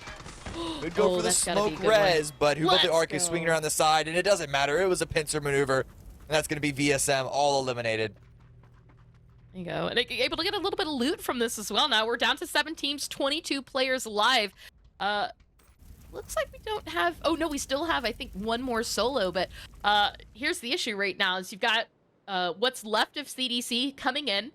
Look at that. Not a lot of coverage. You got a bit of trees. But with as much damage as they're taken in from the zone, it's not going to look good for them. And oh, Steve the Happy Whale, not only alive, but it looks like Devious was actually able to reconnect. We saw a little bit earlier when we were observing them that they had a disconnect from the team, and Steve's going to have to try to get him a res, but Steve, it's phase 5. There's not much he can do, and he's going to have to leave him behind, unfortunately. Yeah, don't have time to revive in there. I think Devious just came to deliver, perhaps, meds for Happy Whale to stay alive. As we now look at Prone Potatoes. Well, in the south, kind of been separated a bit from the action, though they did get 3 kills in this round so far. Will they be expecting that Burnt Orange team on the west side? They're checking that direction because they know that it's a big question mark in that area. They haven't been watching it with eagle eyes. In fact, I think they're only just now spreading out to take as much space as possible to be able to react better to phase 6 when we reveal where it's going to be. This is the problem, right? You've got 6 teams, full on spread, but the circle is going to shift in favor of the team down to the south. Steve, this could be good for him. Now, if the other 2 teams engage, he might be able to sit this one out a second. He's just going to have to get in his car and make a run for it. There's no time here with the blue, unfortunately, being in favor. But you can see, there you go, the shot CDC actually engaging. Oh, no, it's actually engaging with a different team all the way across the field. I mean, parking a vehicle out in the open, in the zone, I guess, but not a lot of cover. Oh, Quick shot, quick fire shot, but Deflux is the one that gets a knock on a PPT, which is important because PPT is the team that looked like they had control of the zone. Once it revealed it was going to be down south, that spread position super strong, but it's not going to be pushed in from the Burnt Orange team. CDC crossing in from the west, but Happy Whale trying to take this fight. Already shots and damage coming on out. I'm surprised Happy Whale is still up and kicking with only a mutant to his name. Headshots landing, but the grenades landing better. Let's go. I mean, this could be a bit of a Hail Mary play, especially if it lands on 2 players, but it looks like just to get that cooked well enough, and Light Bite's actually going to get that clutch hit at the end. Now, Arc, we saw them pushing in not only behind Steve, but now taking that wrap away to the team that Steve was just engaging with. And they might be able to catch him down before they're able to fully recover from this fight. But as I say that, Pine from the other side of the map, taking out some of their last remaining solos. And we're down to our top 4 teams, Cammy. Where is phase 6? We don't know. We have no clue. 4v4, v4, v2. It could be anyone's game. And that's why we see PPT with the revive they had on one of their knocked teammates trying to push just a little bit towards the center. but one of the big things about Rondo is that there are a lot of spots with open ground, and this is another one of them. There's some trees, but we already see some other teams pull out deployable cover. But are those deployable pieces of cover going to be in the next zone? We don't know. Well, this is... I feel like Prone Potatoes have a really good position in this ridge, so if the circle could do them any favors, this could be a victory that's eluded them all night, and we'll see... Oh, just look at that. Just a few pixels through the tire. Katie's got perfect line of sight on Rika. Now, the res came out, but it's still not a safe spot. You can still see the feet, the knees in between the tire on that BRDM. Covering fire from Swagger. But now some shots in return from Ark. Again, just how open this is. Everyone can see everyone else. You better hope that you have smokes. You better hope that you have smoke grenades. But Defux goes down to Destructive Gen. I'm not seeing a lot of smokes in these players' pockets. I'll be honest, Klov3r. No, I see Jakey and Who Built the Ark with 2 each, but a lot of people doubt. And look, Jakey's got no helmet. That's not a type of position you want to be when you're poking your head out from the side of a hill like this. Now, Circle did shift. Oh, doesn't matter. Good news for Jakey, the Prone Potatoes. But they got to be really careful to not get backfilled by ERB and squad. Oof. They're holding the backfill. They're currently, half of them are focused on Pine, making sure that they don't get high ground peak too aggressively, but most of their attention right now is going to be spread between that and the albeit wounded teams on the west side. CDC goes out as he goes down to the zone, which is going to be the full team eliminated. Now a nice low ground flank with the JS9 takes JK Boy Pro down. Oh, a little help there from who was that? Was that PPT? Yeah, PPT actually is able to get that confirmation, excuse me, on Bruce Smith? I don't speak French that well. Someone help me out here. But there we go. We can see it's pretty much down to a 3v3 v2. Now, Who Built the Ark, I think, potentially working on that res. They have the north of the side, so it's going to be these two teams to the south going to finish out this engagement that might have to decide who plays the Ark in that final circle. There are way too many successful Bolt players in this game. It's making me mad as a DMR player myself. But Katie trying to finish one of those kills that's been knocked. Benny side with the AUG with the 2K spray down. That's going to be Pine eliminated. Benny side with seemingly the full wipe on a pineapple pizza. They are eliminated. Now there's only one member of ARC left up. Whiteout gets confirmed, and that's going to be it. Prone Potatoes with the win at the end. 10 kills for them for that round. That's wild. And guys, as we called it, I mean, every game we're seeing a different team step up for the game type, different teams putting down points for the leaderboard, and it's gonna keep changing as we continue on through the season. But big congrats on the victory to Prone Potatoes for taking the win on where next, which again is the zone or the circle. Does not show you where it's going to be until it starts moving. And I mean, Cameron, we were really concerned and worried about some hard shifts. A lot happened that game, and unfortunately it did hurt quite a few of those teams in the mid game. It did. Well, we're gonna go to one last break before we head into our fifth and final map of the night. We're gonna look at the leaderboard, we're gonna look at the overall seasonal leaderboard, and then we head into Mad Max Fury Grounds. So don't go anywhere. We will be right back.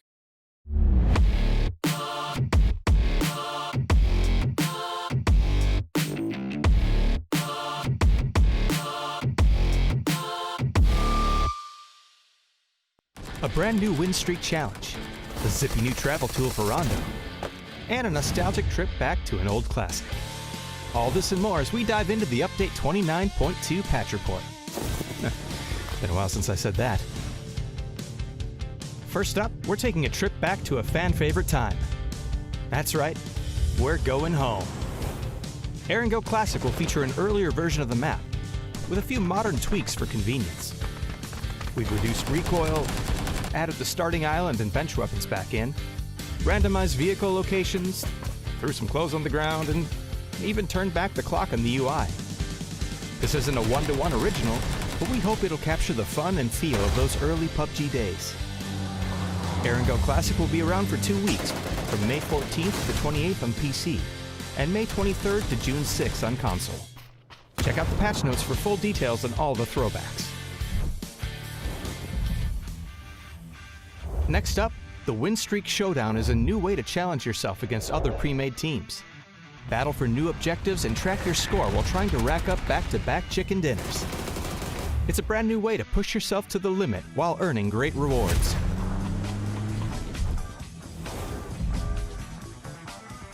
If that wasn't enough, we've also got a brand new tool to help you navigate Rondo. The dynamic new zipline gun lets you deploy a cable to desired locations and zip across. This changes map navigation in a big way, and we know you're going to get creative, so we're looking forward to seeing what you do with it. There's also a brand new Survivor Pass, updates to Team Deathmatch, bug fixes, performance improvements, and more. So be sure to check out the patch notes for full details. Update 29.2 is here, so rack up that win streak, grab the new tool, and zipline back to the past. Because we're going home. We'll see you on the Battlegrounds. Nostalgia.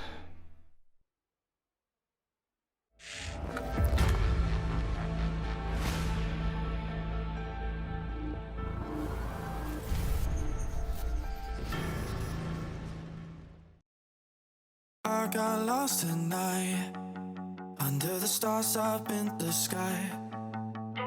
Directions hard to find, under the stars up in the sky. I got lost at night, under the stars up in the sky. Directions hard to find, under the stars up in the sky. I don't know where to take this, I don't wanna break this. We're living in the moment, we're living in the moment. Your head is on my shoulder, we're never getting older. Baby, it's you and I.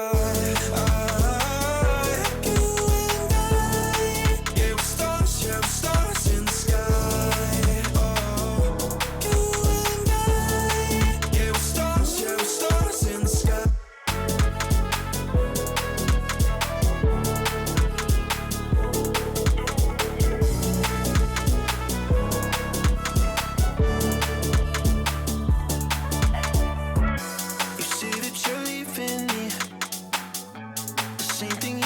Last night, you can't do it peacefully. You won't go without a fight. So when I go, I know you'll follow me. I don't want slamming doors. No, no, just wait and see.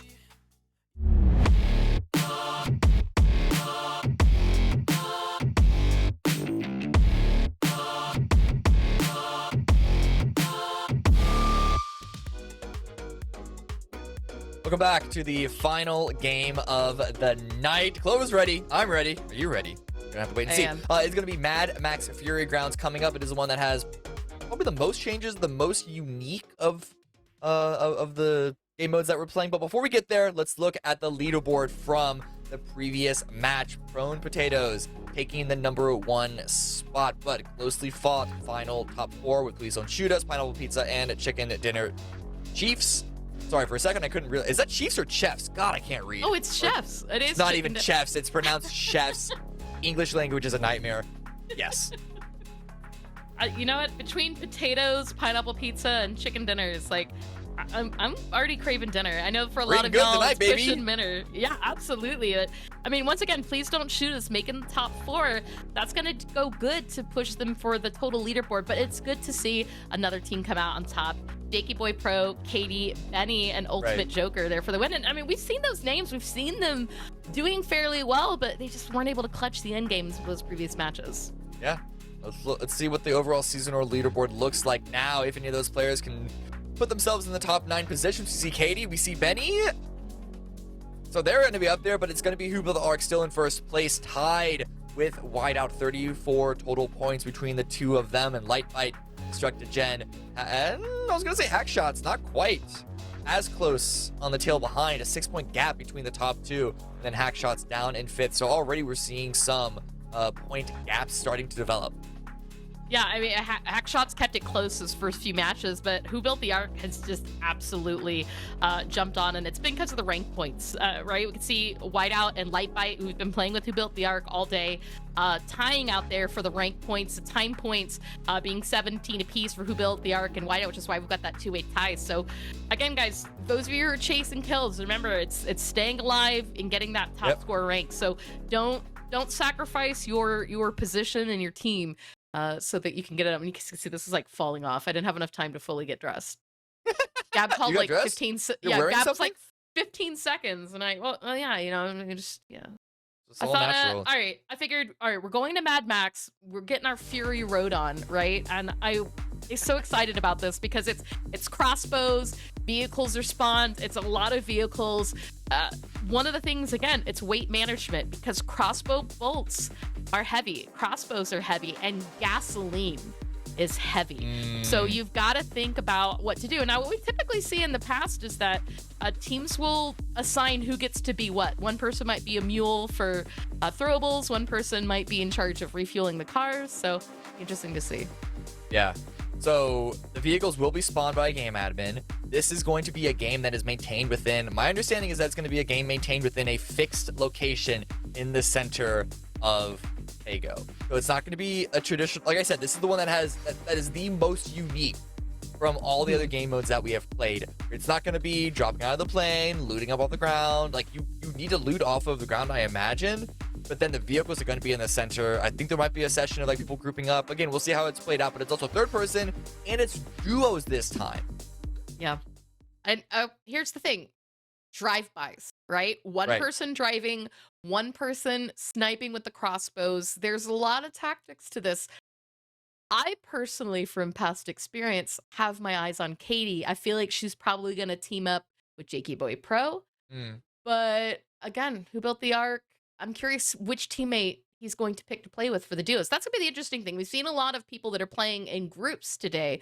I'm going to be curious to see how they break it up now they're going to duos. Yeah.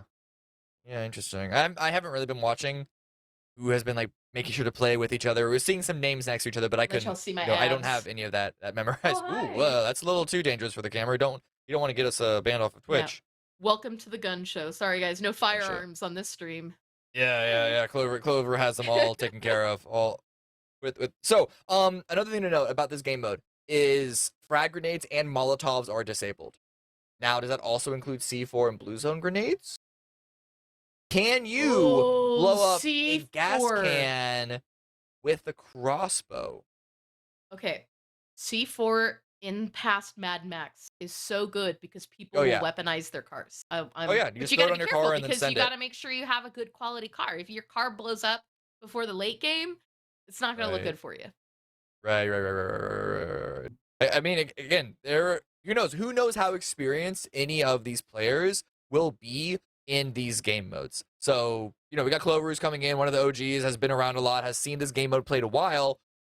How many people playing are there, and how much of that is maintained? How much of that is going to still be important strategies when PUBG in of itself has developed over the years since? That's true. And I mean, again, this is the spawning of the vehicles is not the OG way that this place was. Right. The way it was ran. In fact, it was actually on our buddy system. Nobody hurt each other during the first phase, allowing everybody that opportunity to grab a vehicle. So since Sandbox has come out, it's definitely the better way to do it. So thank you, PUBG, for Right. providing us the Sandbox tools. But I'm just excited. I'm excited because I think that this is going to be the most insane, wild, fun for the friends. And again, it's duo, so it's a little more personal with your teammate as well. Right. I mean, it does say that normal vehicle spawns are still enabled, so you don't only get vehicles, but here are the vehicles. Super PUBG Reddit spawning them all. I believe this is going to be in that central preset position in the middle of the map. Now, whether the players need to loot up before they arrive here, or whether there's also going to be loot here, and then there's going to be surrounding each other in circles. Okay, Cameron, if you Yeah. ran up to this hill and you thought, I can grab any one of these vehicles, Right. which one are you running for? I mean, I want to say the EV bus because it is the best vehicle in the game. It's silent. It handles so smoothly. But I think the pony looks Oh, really? so, like, I just like the look of the pony, how classic and retro it is. Yeah. Yeah, I feel like I'm gonna go classic and pick the UAZ. I feel like you've got a good mix of HP, maneuverability. good drive-by Right. without sacrificing too much openness, right? Because like the Right, ultimate yeah. drive-by car, obviously it's going to be a buggy, right? But I feel like if you're gonna pick one, it's the UAZ. You know, That's not a bad choice, yeah. maybe a Zima, since responding to Zima, it's a little weird for me to drive a Zima on or not Erangel, on any map that's not Vikendi, excuse me, on I'll say this. Yeah. I want to see one person on a Oh bicycle. wait, that's super Reddit. Okay, Okay. sorry. Oh. Wow. Anyway, I yeah, was that's our about to mod. go like my brain just went back into 2017 PUBG physics. Right? Me too. Return to Erangel. Okay, I have not. Has anybody had that moment? Because that was the thing that got me playing PUBG back in 2017. I joined Discord one night. A lot of my friends that I usually play other games, they're laughing, they're crying, they're screaming. I'm like, what's going on?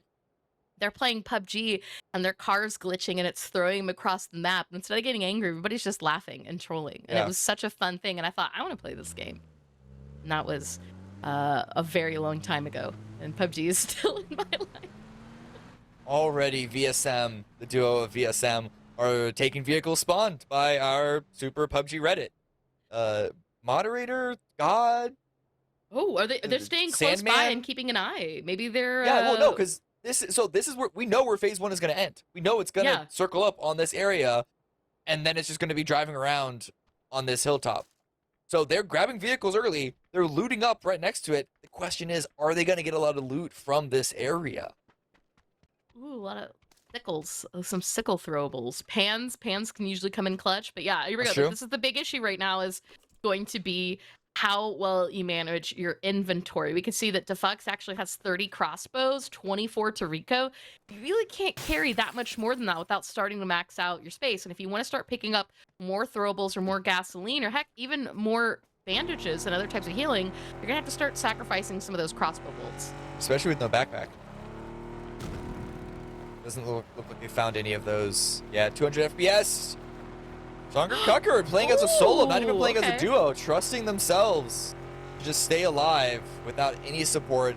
As a solo, it means you don't get knocked. You just instantly die. That is, in my experiences of like jumping between the different game modes in the past years of playing, because there was a long time that I just never played solos.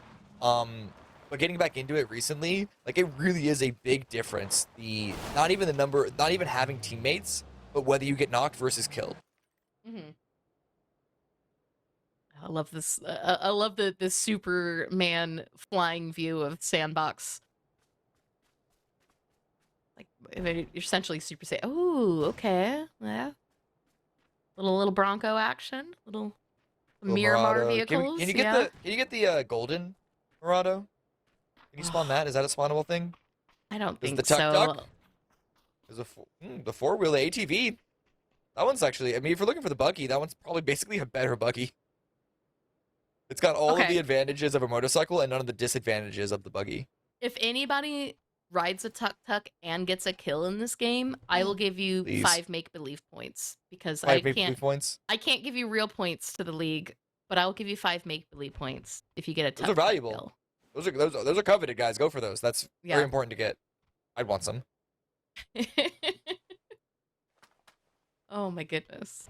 Ooh, little purple skin, gorgeous. Got the matte All right, wrap. listen here. Okay, if we're talking about vehicles here, because that's kind of the game mode here, right? Like Mad Max is all about for vehicle junkies, or like fake vehicle junkies. But regardless, I am not personally a fan of any of those like special super UAZ skins, like the Mercedes or any of the other. There are a couple other. I don't know cars clearly, but I'm not a fan of them. They sound like the sound of them is just way too loud. Yeah. Also, not to be like an anti-fun skin weirdo like some other people on Twitter. I'm not someone's like, oh, if you're not wearing tactical armor, you're just whatever. But like vehicles, it doesn't feel right. Mhm. All right. Well, we were curious earlier who was going to pair up with Who Built the Ark because they've been playing with Wit as well as Lightbite. It looks like Lightbite was the one chosen. Now, currently third place. Remember, 1 point behind Wit and Who Built the Ark, who are tied for first. And average kills, average knocks, not too bad. Now, the damage, guys, you can't fully count all this damage because we did have the LMG round, Right. which only put damage at 10%. So really, I would tack on most of these people who are in the top 10, like an extra 100, 200 damage, a couple hundred damage. They're missing some, but it's a good showing for Ark's team. Not only one of the 2 communities that joined us for today, but as you saw, like already starting a good position in the leaderboard. Did they flip this already? Oh, we should ask the Was this observers. intentionally? All right, observers ask. Oh, I think it was. Oh, it's defense. Smart. Okay. Oh, Fury, you missed. What? I don't think he was expecting it to blow up. Oh, out watch of it, where he watch it. blocked Drive by, pit maneuver. You can. I think you can only Oh. shoot people from cars. But the crossbow bolt doesn't hit. Ultimate Joker, try to go with the drive-by, send back. Oh, he's driving back for his teammate. Oh yeah, needs support, needs backup, like right now. Oh, bolts come out. It's tagging the vehicle. Listen, like, who practices with the crossbow? Oh, you know what? I mean, if it's part of your dailies, maybe, right? You got if you're a daily, weekly, season chaser. But there you go, out of the vehicle. Both of them have been stuck. Ringo down to 16 HP, trying to get that reload in. Defux as well. You can see they've got plenty of bolts, but it takes time to get that crossbow ready to fire. Yeah, the reload speed is even longer than an LMG. Not actually, but it feels that way. And it's a glider. Someone's using a glider. That's fantastic.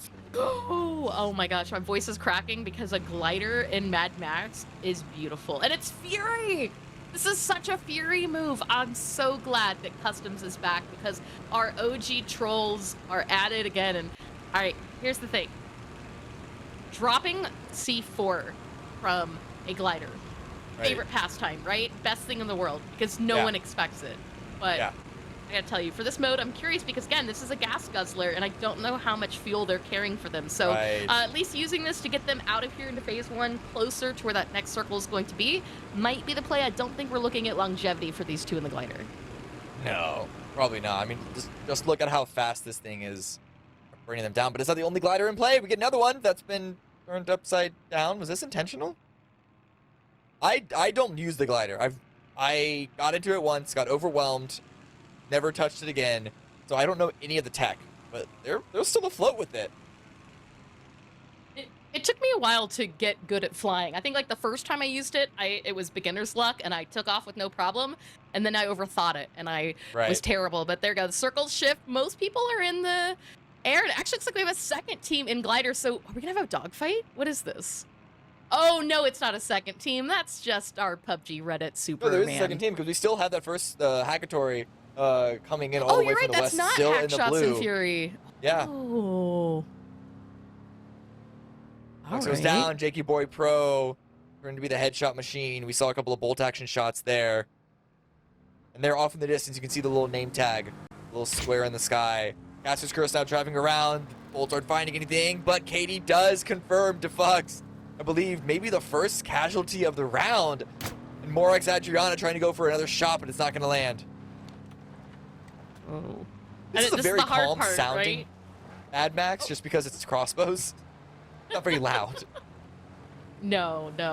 Oh, this is my favorite part of Mad Max. Look at the mini map. Look at just how close everyone is into the field. Oh, this is a good setup. Morax might actually get there. Oh, missed it. But it actually looks like Happy Whale was able to run somebody over. You've got to be careful getting out of your cars, especially if they get knocked. There you go. Devious is going to get flushed down. Ginger Clown also is going to run over Berg. So just continue to watch the feed. I think that was... wasn't Llama from one of the buggies... one of the gliders in the sky? Revive... Oh, nope! Wait, Revive stopped. Revive stalled out. Ginger Clown needing to get a pickup on Berg. Now it's coming through from... Oh, no, okay, yeah. Pop your dead buddy in the vehicle. Oh, look at the glider. Drive somewhere safe. Avoids the molly. I saw just the hint of the shadow as I saw Hack Shots and their team on the show up on the mini map with the glider. So they actually got kind of low to that fight. I think they were looking for an opportunity to maybe pinch something off of it, but they didn't quite get it. And I mean, you guys can see that the best part about the crossbow is it's the one bolt, right? So the second someone shoots it, we see the red up top. We're gonna know pretty quickly if nothing hits on that feed whether or not the hit goes. But phase 3 starting out, you can see everybody actually getting out of the car and trying to get a hit onto Pine, but still 2-3 gliders in the air. Cam, I'm actually impressed. That vehicle's stuck? They keep popping in and out of that. Is that stuck on the pole? Uh-oh. This is not the time to lose a vehicle. Here's my prediction. We're going to have at least 5 to 10 people die to the blue zone. Because at the moment, it doesn't look like people are particularly lethal with the crossbow. So instead, it's just going to be a waiting game to see who goes down to the blue in the end. What a crash! Oh, no! Who built the arc? There it is. There The confirmed 2. Light Bite also goes down. Please don't shoot us eliminated. Just after 10 minutes. And there's still more gliders in play. They tried to get their own up into the sky. They get punished for it. I just saw Niobus as well. Another shout out to another OG PUBG Reddit player and member of the PUBG community. Seeing everybody, you know, they're seeing the action, they're knowing what's happened. It's funny because you can see just the whole ecosystem of the cars migrate to where they think they can steal if it not happens, trying to go for it. But let Mike smash. He's got 84 crossbows, no throwables. He's put all of his weight management into the bolts. I don't even know if he's carrying gasoline. Gasoline might be an important factor, but no, you don't need smokes or stuns here. And as you know, grenades and mollies, they're not spawning on this map. So it's all about the crossbow bolts, baby. It's all you need. It's all you got. Bolt hits the bed of a truck. But it's not going to deal any damage to the Happy Whale as little response horns come out. A lot of people in the center, and then, of course, there's this big cluster on the west as well. Hackshots has gone down, has gotten run over. Now it's Fury 2. Fury. It's taken out by Berg.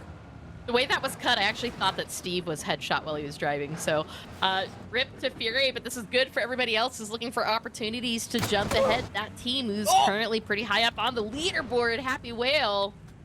And he stay alive. I mean, remember, it's not about the quantity of kills, but how long you guys stay alive and what place you make. So keep that in mind. PUBG Reddit, it's all about placement, baby. And now Natalie, with this overturned vehicle, could actually be incredibly safe. Of course, they're gonna. Wait, I doesn't thought get about to flipped. flip it. Yeah. Llama now tries to land back down. Immediately takes off again, but out into the blue. I think that glider's out of gas. Oh, we've got like a handful of rocks in that little ditch crater in the center. This is a really good spot to play, but I mean, gas is the factor, right? We're heading into phase 4. There's still plenty of time left in this final match. And if you didn't grab gas cans and you run out of gas, it's not going to be good if that car stops in a bad spot. But impressive that Llama was able to take off again. And everyone's just driving around each other. Natalia is still holding on the upturned pony. The safest place in the server right now. This pit maneuvers still coming out, still being attempted. Bolts flying each and every way, rarely hitting a target. And we still have an upturned glider. I wonder if... So it looks like you're actually able to fly a glider successfully that way. I wonder if it being upside down is using the wings to block bullets, or in this case, darts. I don't know. I wouldn't want to take too much damage in my glider, if I could be honest. But I mean, I guess that's the good thing about bolts, right? Is that even if you're taking some damage, it's still going to be quite minimal. So the circle shifting yet again. We're going just a little bit up the hill. I think that the crater, it looks like it is still inside. So, but I mean, you can see this is a traffic jam. 31 people alive. Mostly mollies? 31 cars, and I thought mollies didn't spawn. Why are we using them? And everybody's smartly waiting for them till the end of the game, because this is when you're going to have the higher probability of being able to run someone over. A double kill with that one trajectory of the vehicle. The solo player, Chonker Cucker, surviving out almost 15 minutes, and that vehicle's about to blow. Llama does go down, run over by Gun Day. Down to 27 alive, 20 teams remaining. Here's the thing, right? You can see some people are taking opportunities, taking chances. Ginger Clan actually got out of his vehicle to loot a body in the crate, taking a bit of a risk. So I'm curious what it was that he needed so badly that he was going to chance potentially getting run over. But smokes also something that could come to play. And 26 alive, that's a lot of potential throwables for this last bit of the game, Cameron. Ooh, bit of bumper cars we saw briefly in the north, and the circle's just getting smaller and smaller. Like I said, a lot of people still alive, and I mean, the blue zone's not going to be insta-death. At what point also do these cars start to blow up? I mean, they're not taking too much damage because it's just crossbows, but the impact has got to build up at some point.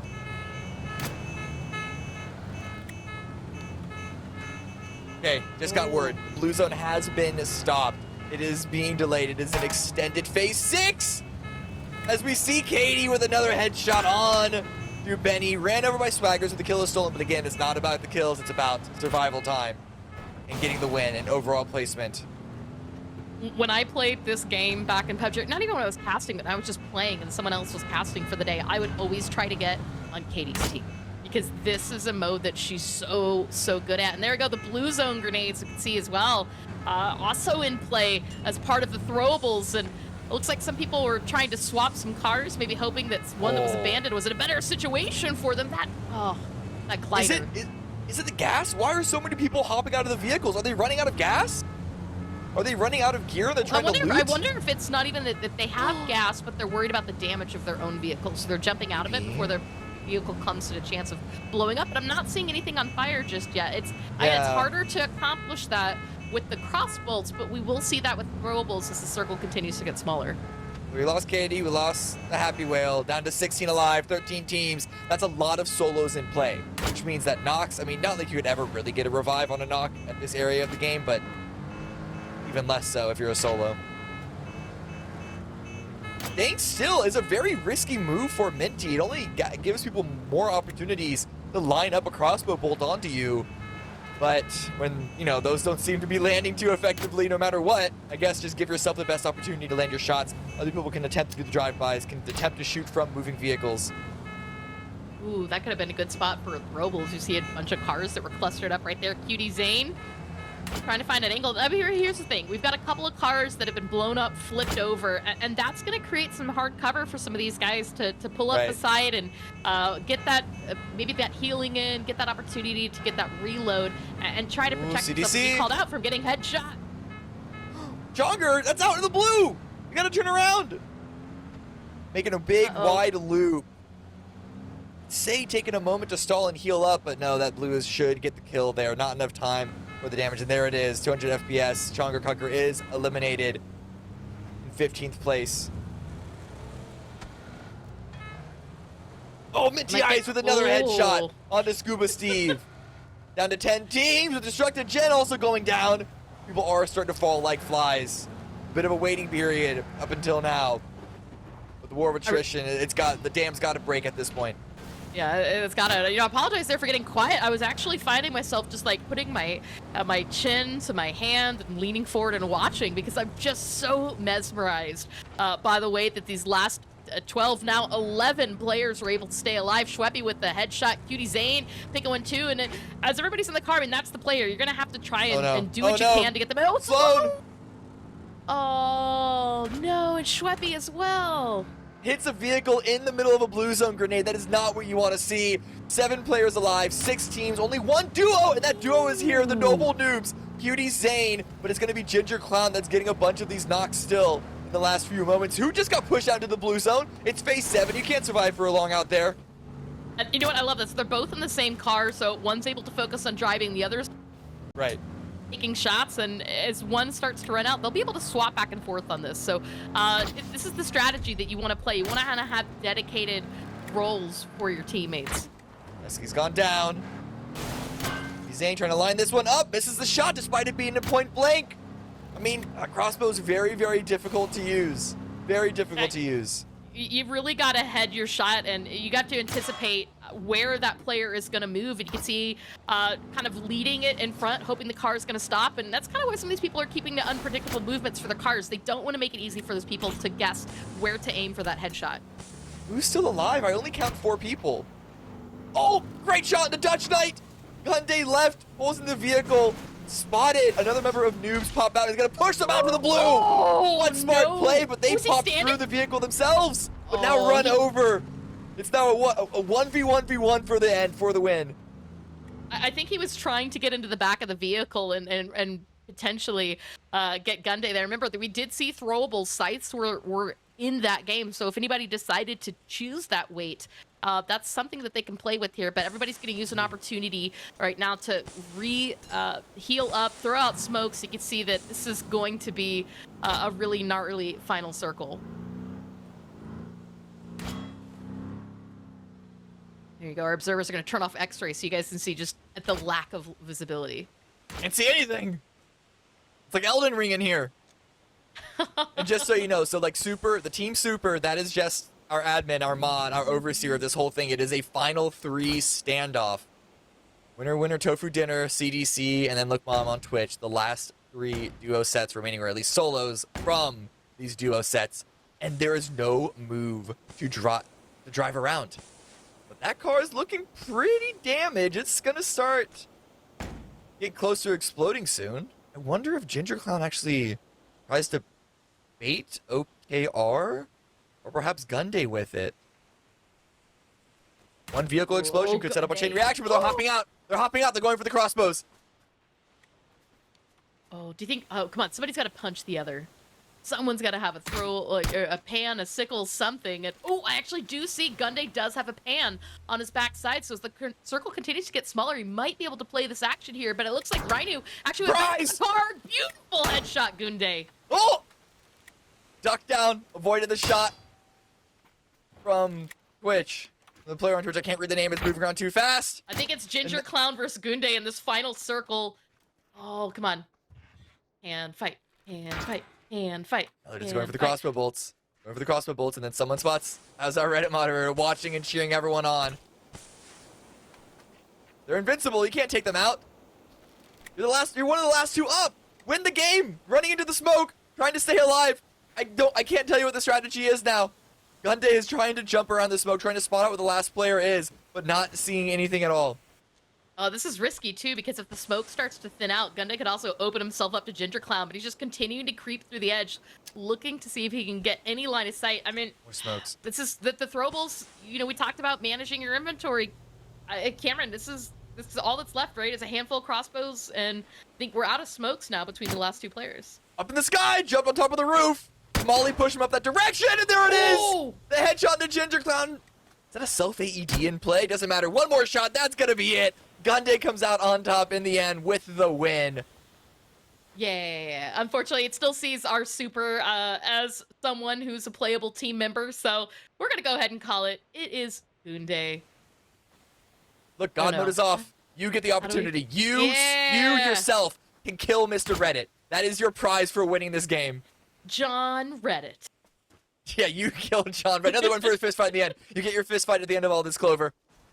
Superman punches, so some happy. headshots. One more that's needed. Reddit's almost dead. And Gunday wins twice in a row. Won the chance to go for the 1v1, and then even wins that with 8 kills. 7 from the actual game. Throw in an 8th on the end for good measure, because why not? Gunday, the hero of our entire story. Yeah. The most furious of the Fury Roads. I love it. And here's the thing. Ginger Clown, 3 kills. Congrats to him. But Cucker went out a little bit earlier. 4 kills. Most kills for the game that day. But again, 1 or 2 kills per person. It's all about inventory management. Right. And not blowing up your vehicles. So I love it. I love the games like these. And Cameron, I've really enjoyed getting to cast the games with you today, because it's been a while since we've casted together, and also getting to introduce you to the chaos that is PUBG Reddit Customs. Right.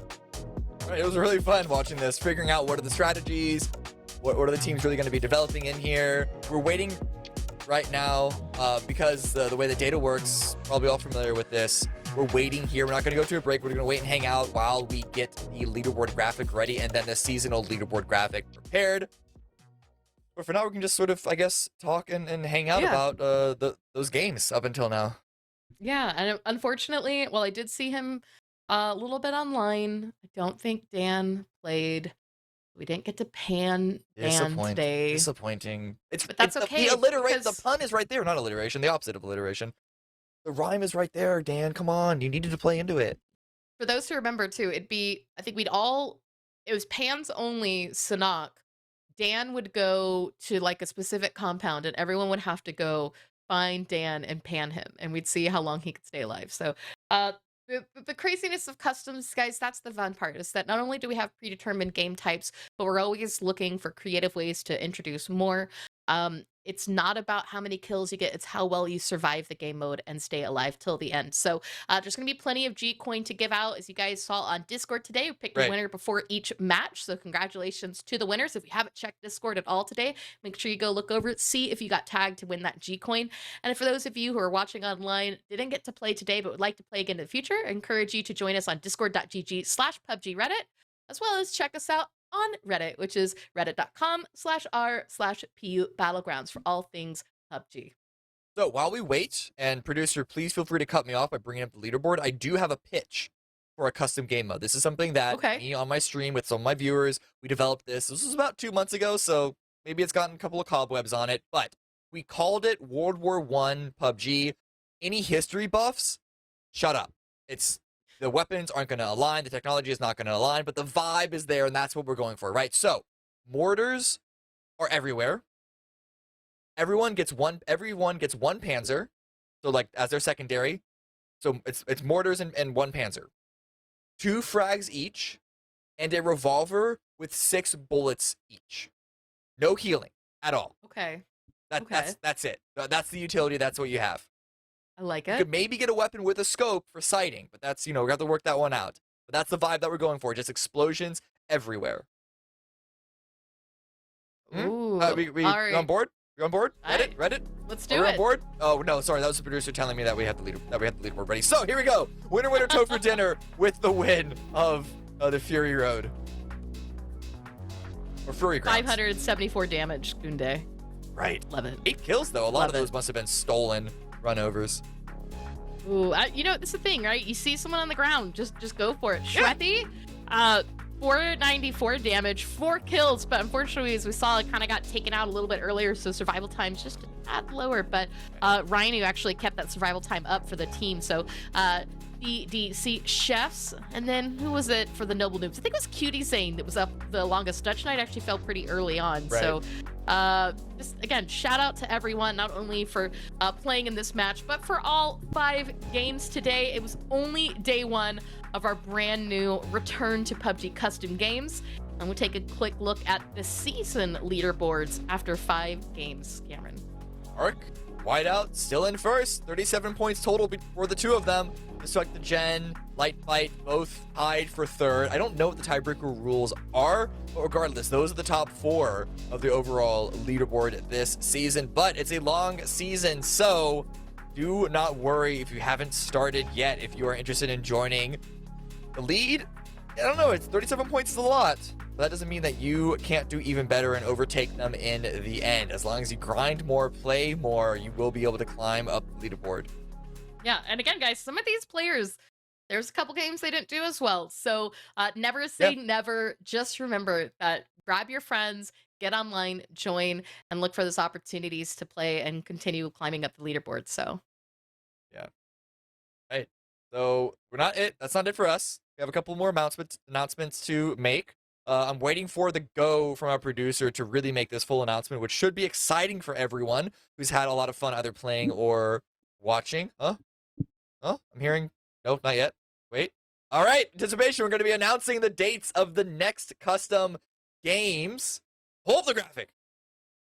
hey, there it is. Oh, it's okay. It's a lower third. Sorry. Whoa, I wasn't even looking for anything. It's down there. It's down. June Wait, 22nd, y'all. Yeah, June 22nd for the next set of custom games. So just under a month from now, get involved, come join, and get ready for the next series of PUBG Reddit Customs. Yeah, and I guess, closing thoughts, Cameron. What do you feel? What was your favorite game mode of the 5 that we watched today? Ooh. I mean, the LMG, it took me a while to figure out what was going on, but I thought it was fun. Yeah, that's if you definitely could jump into a lobby and play one of those modes, which was the one that gave you the most FOMO? The LMG one, because I'm an M249 stan. So off of more of a, you could argue it was more of like a branding thing for me. Of I love LMGs. I have I got to show these people that I'm better at LMGs than they are. So definitely take the hit for sure. Yeah, and then I would also say too, I love casting King of the Hill, but I love playing in Mad Max. So Mad Max is probably, because it's the end game, it's the silliness of it that I live for Mad Max. So for those of you guys who participated today, or maybe you didn't, but you have suggestions about game modes that you would like to see at future PUBG Reddit events, go ahead and join us on Discord. Again, discord.gg/PUBG Reddit, and let us know what you'd like to see. Our staff, our mods, our team are going to be the ones that are picking the game modes, but the feedback that you give helps them determine which ones might go into the next month's game. So make sure you guys join, be part of the community, because again, we are back, y'all, after a long hiatus, and we're going to be bringing in a lot more people to help with this. But I also want to give, before we round out for the day, as well, a shout out to all of our observers and to our game admins, to Gab for helping put all this together, for the PUBG Reddit mod team for supporting this, for Delzot, Confussled, Apocalypse, and Marked for doing great observing today. Shout out to Cassie, who will also be observing with us in the future as well. And if you guys would like to help out or, again, participate, Discord, hit us up, let us know what you'd like to see. And this is fun. This is nostalgic for me. When Gab reached out and he's like, "Hey, Klov3r, would you be interested?" I said yes. Then I was like, "Oh wait, no, I don't cast anymore." But it wasn't about the cast, y'all. It's about bringing the community back. I'm so glad to be a part of here. So thank you guys.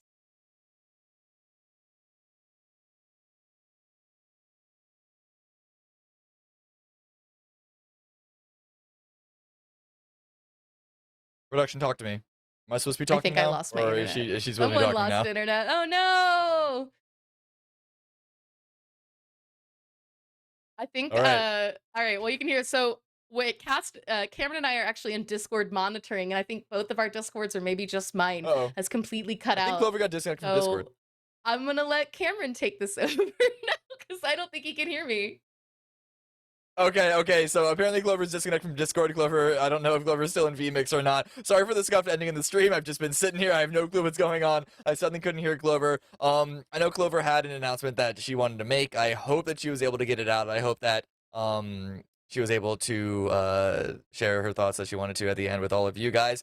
I believe this is going to be the conclusion of the event tonight. Thanks everyone for watching. Thanks everyone for playing. Thank you especially to our VIPs, Ark and Happy Whale, for joining us and bringing their communities along for the ride for the action. Again, June 22nd is when the next set is on us. So if you enjoyed playing, if you enjoyed watching, mark your calendars for that. Until then, unless production has any more announcements that they want to give any of us, we'll see you guys next time. Have a good night.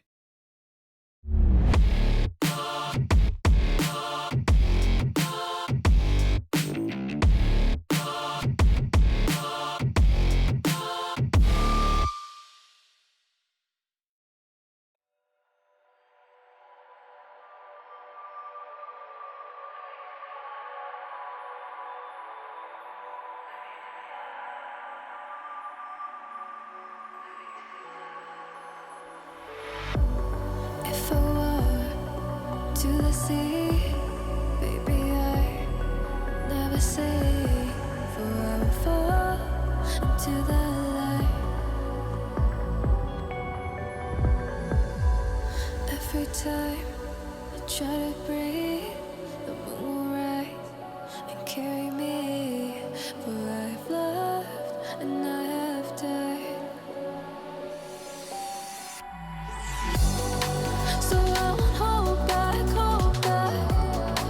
and you should know that what's never gone just have regrets. So I won't go back.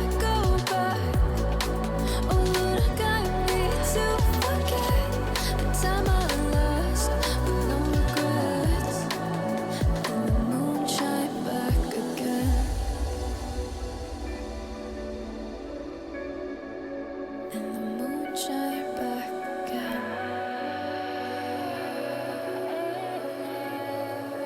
When I drove down to my base.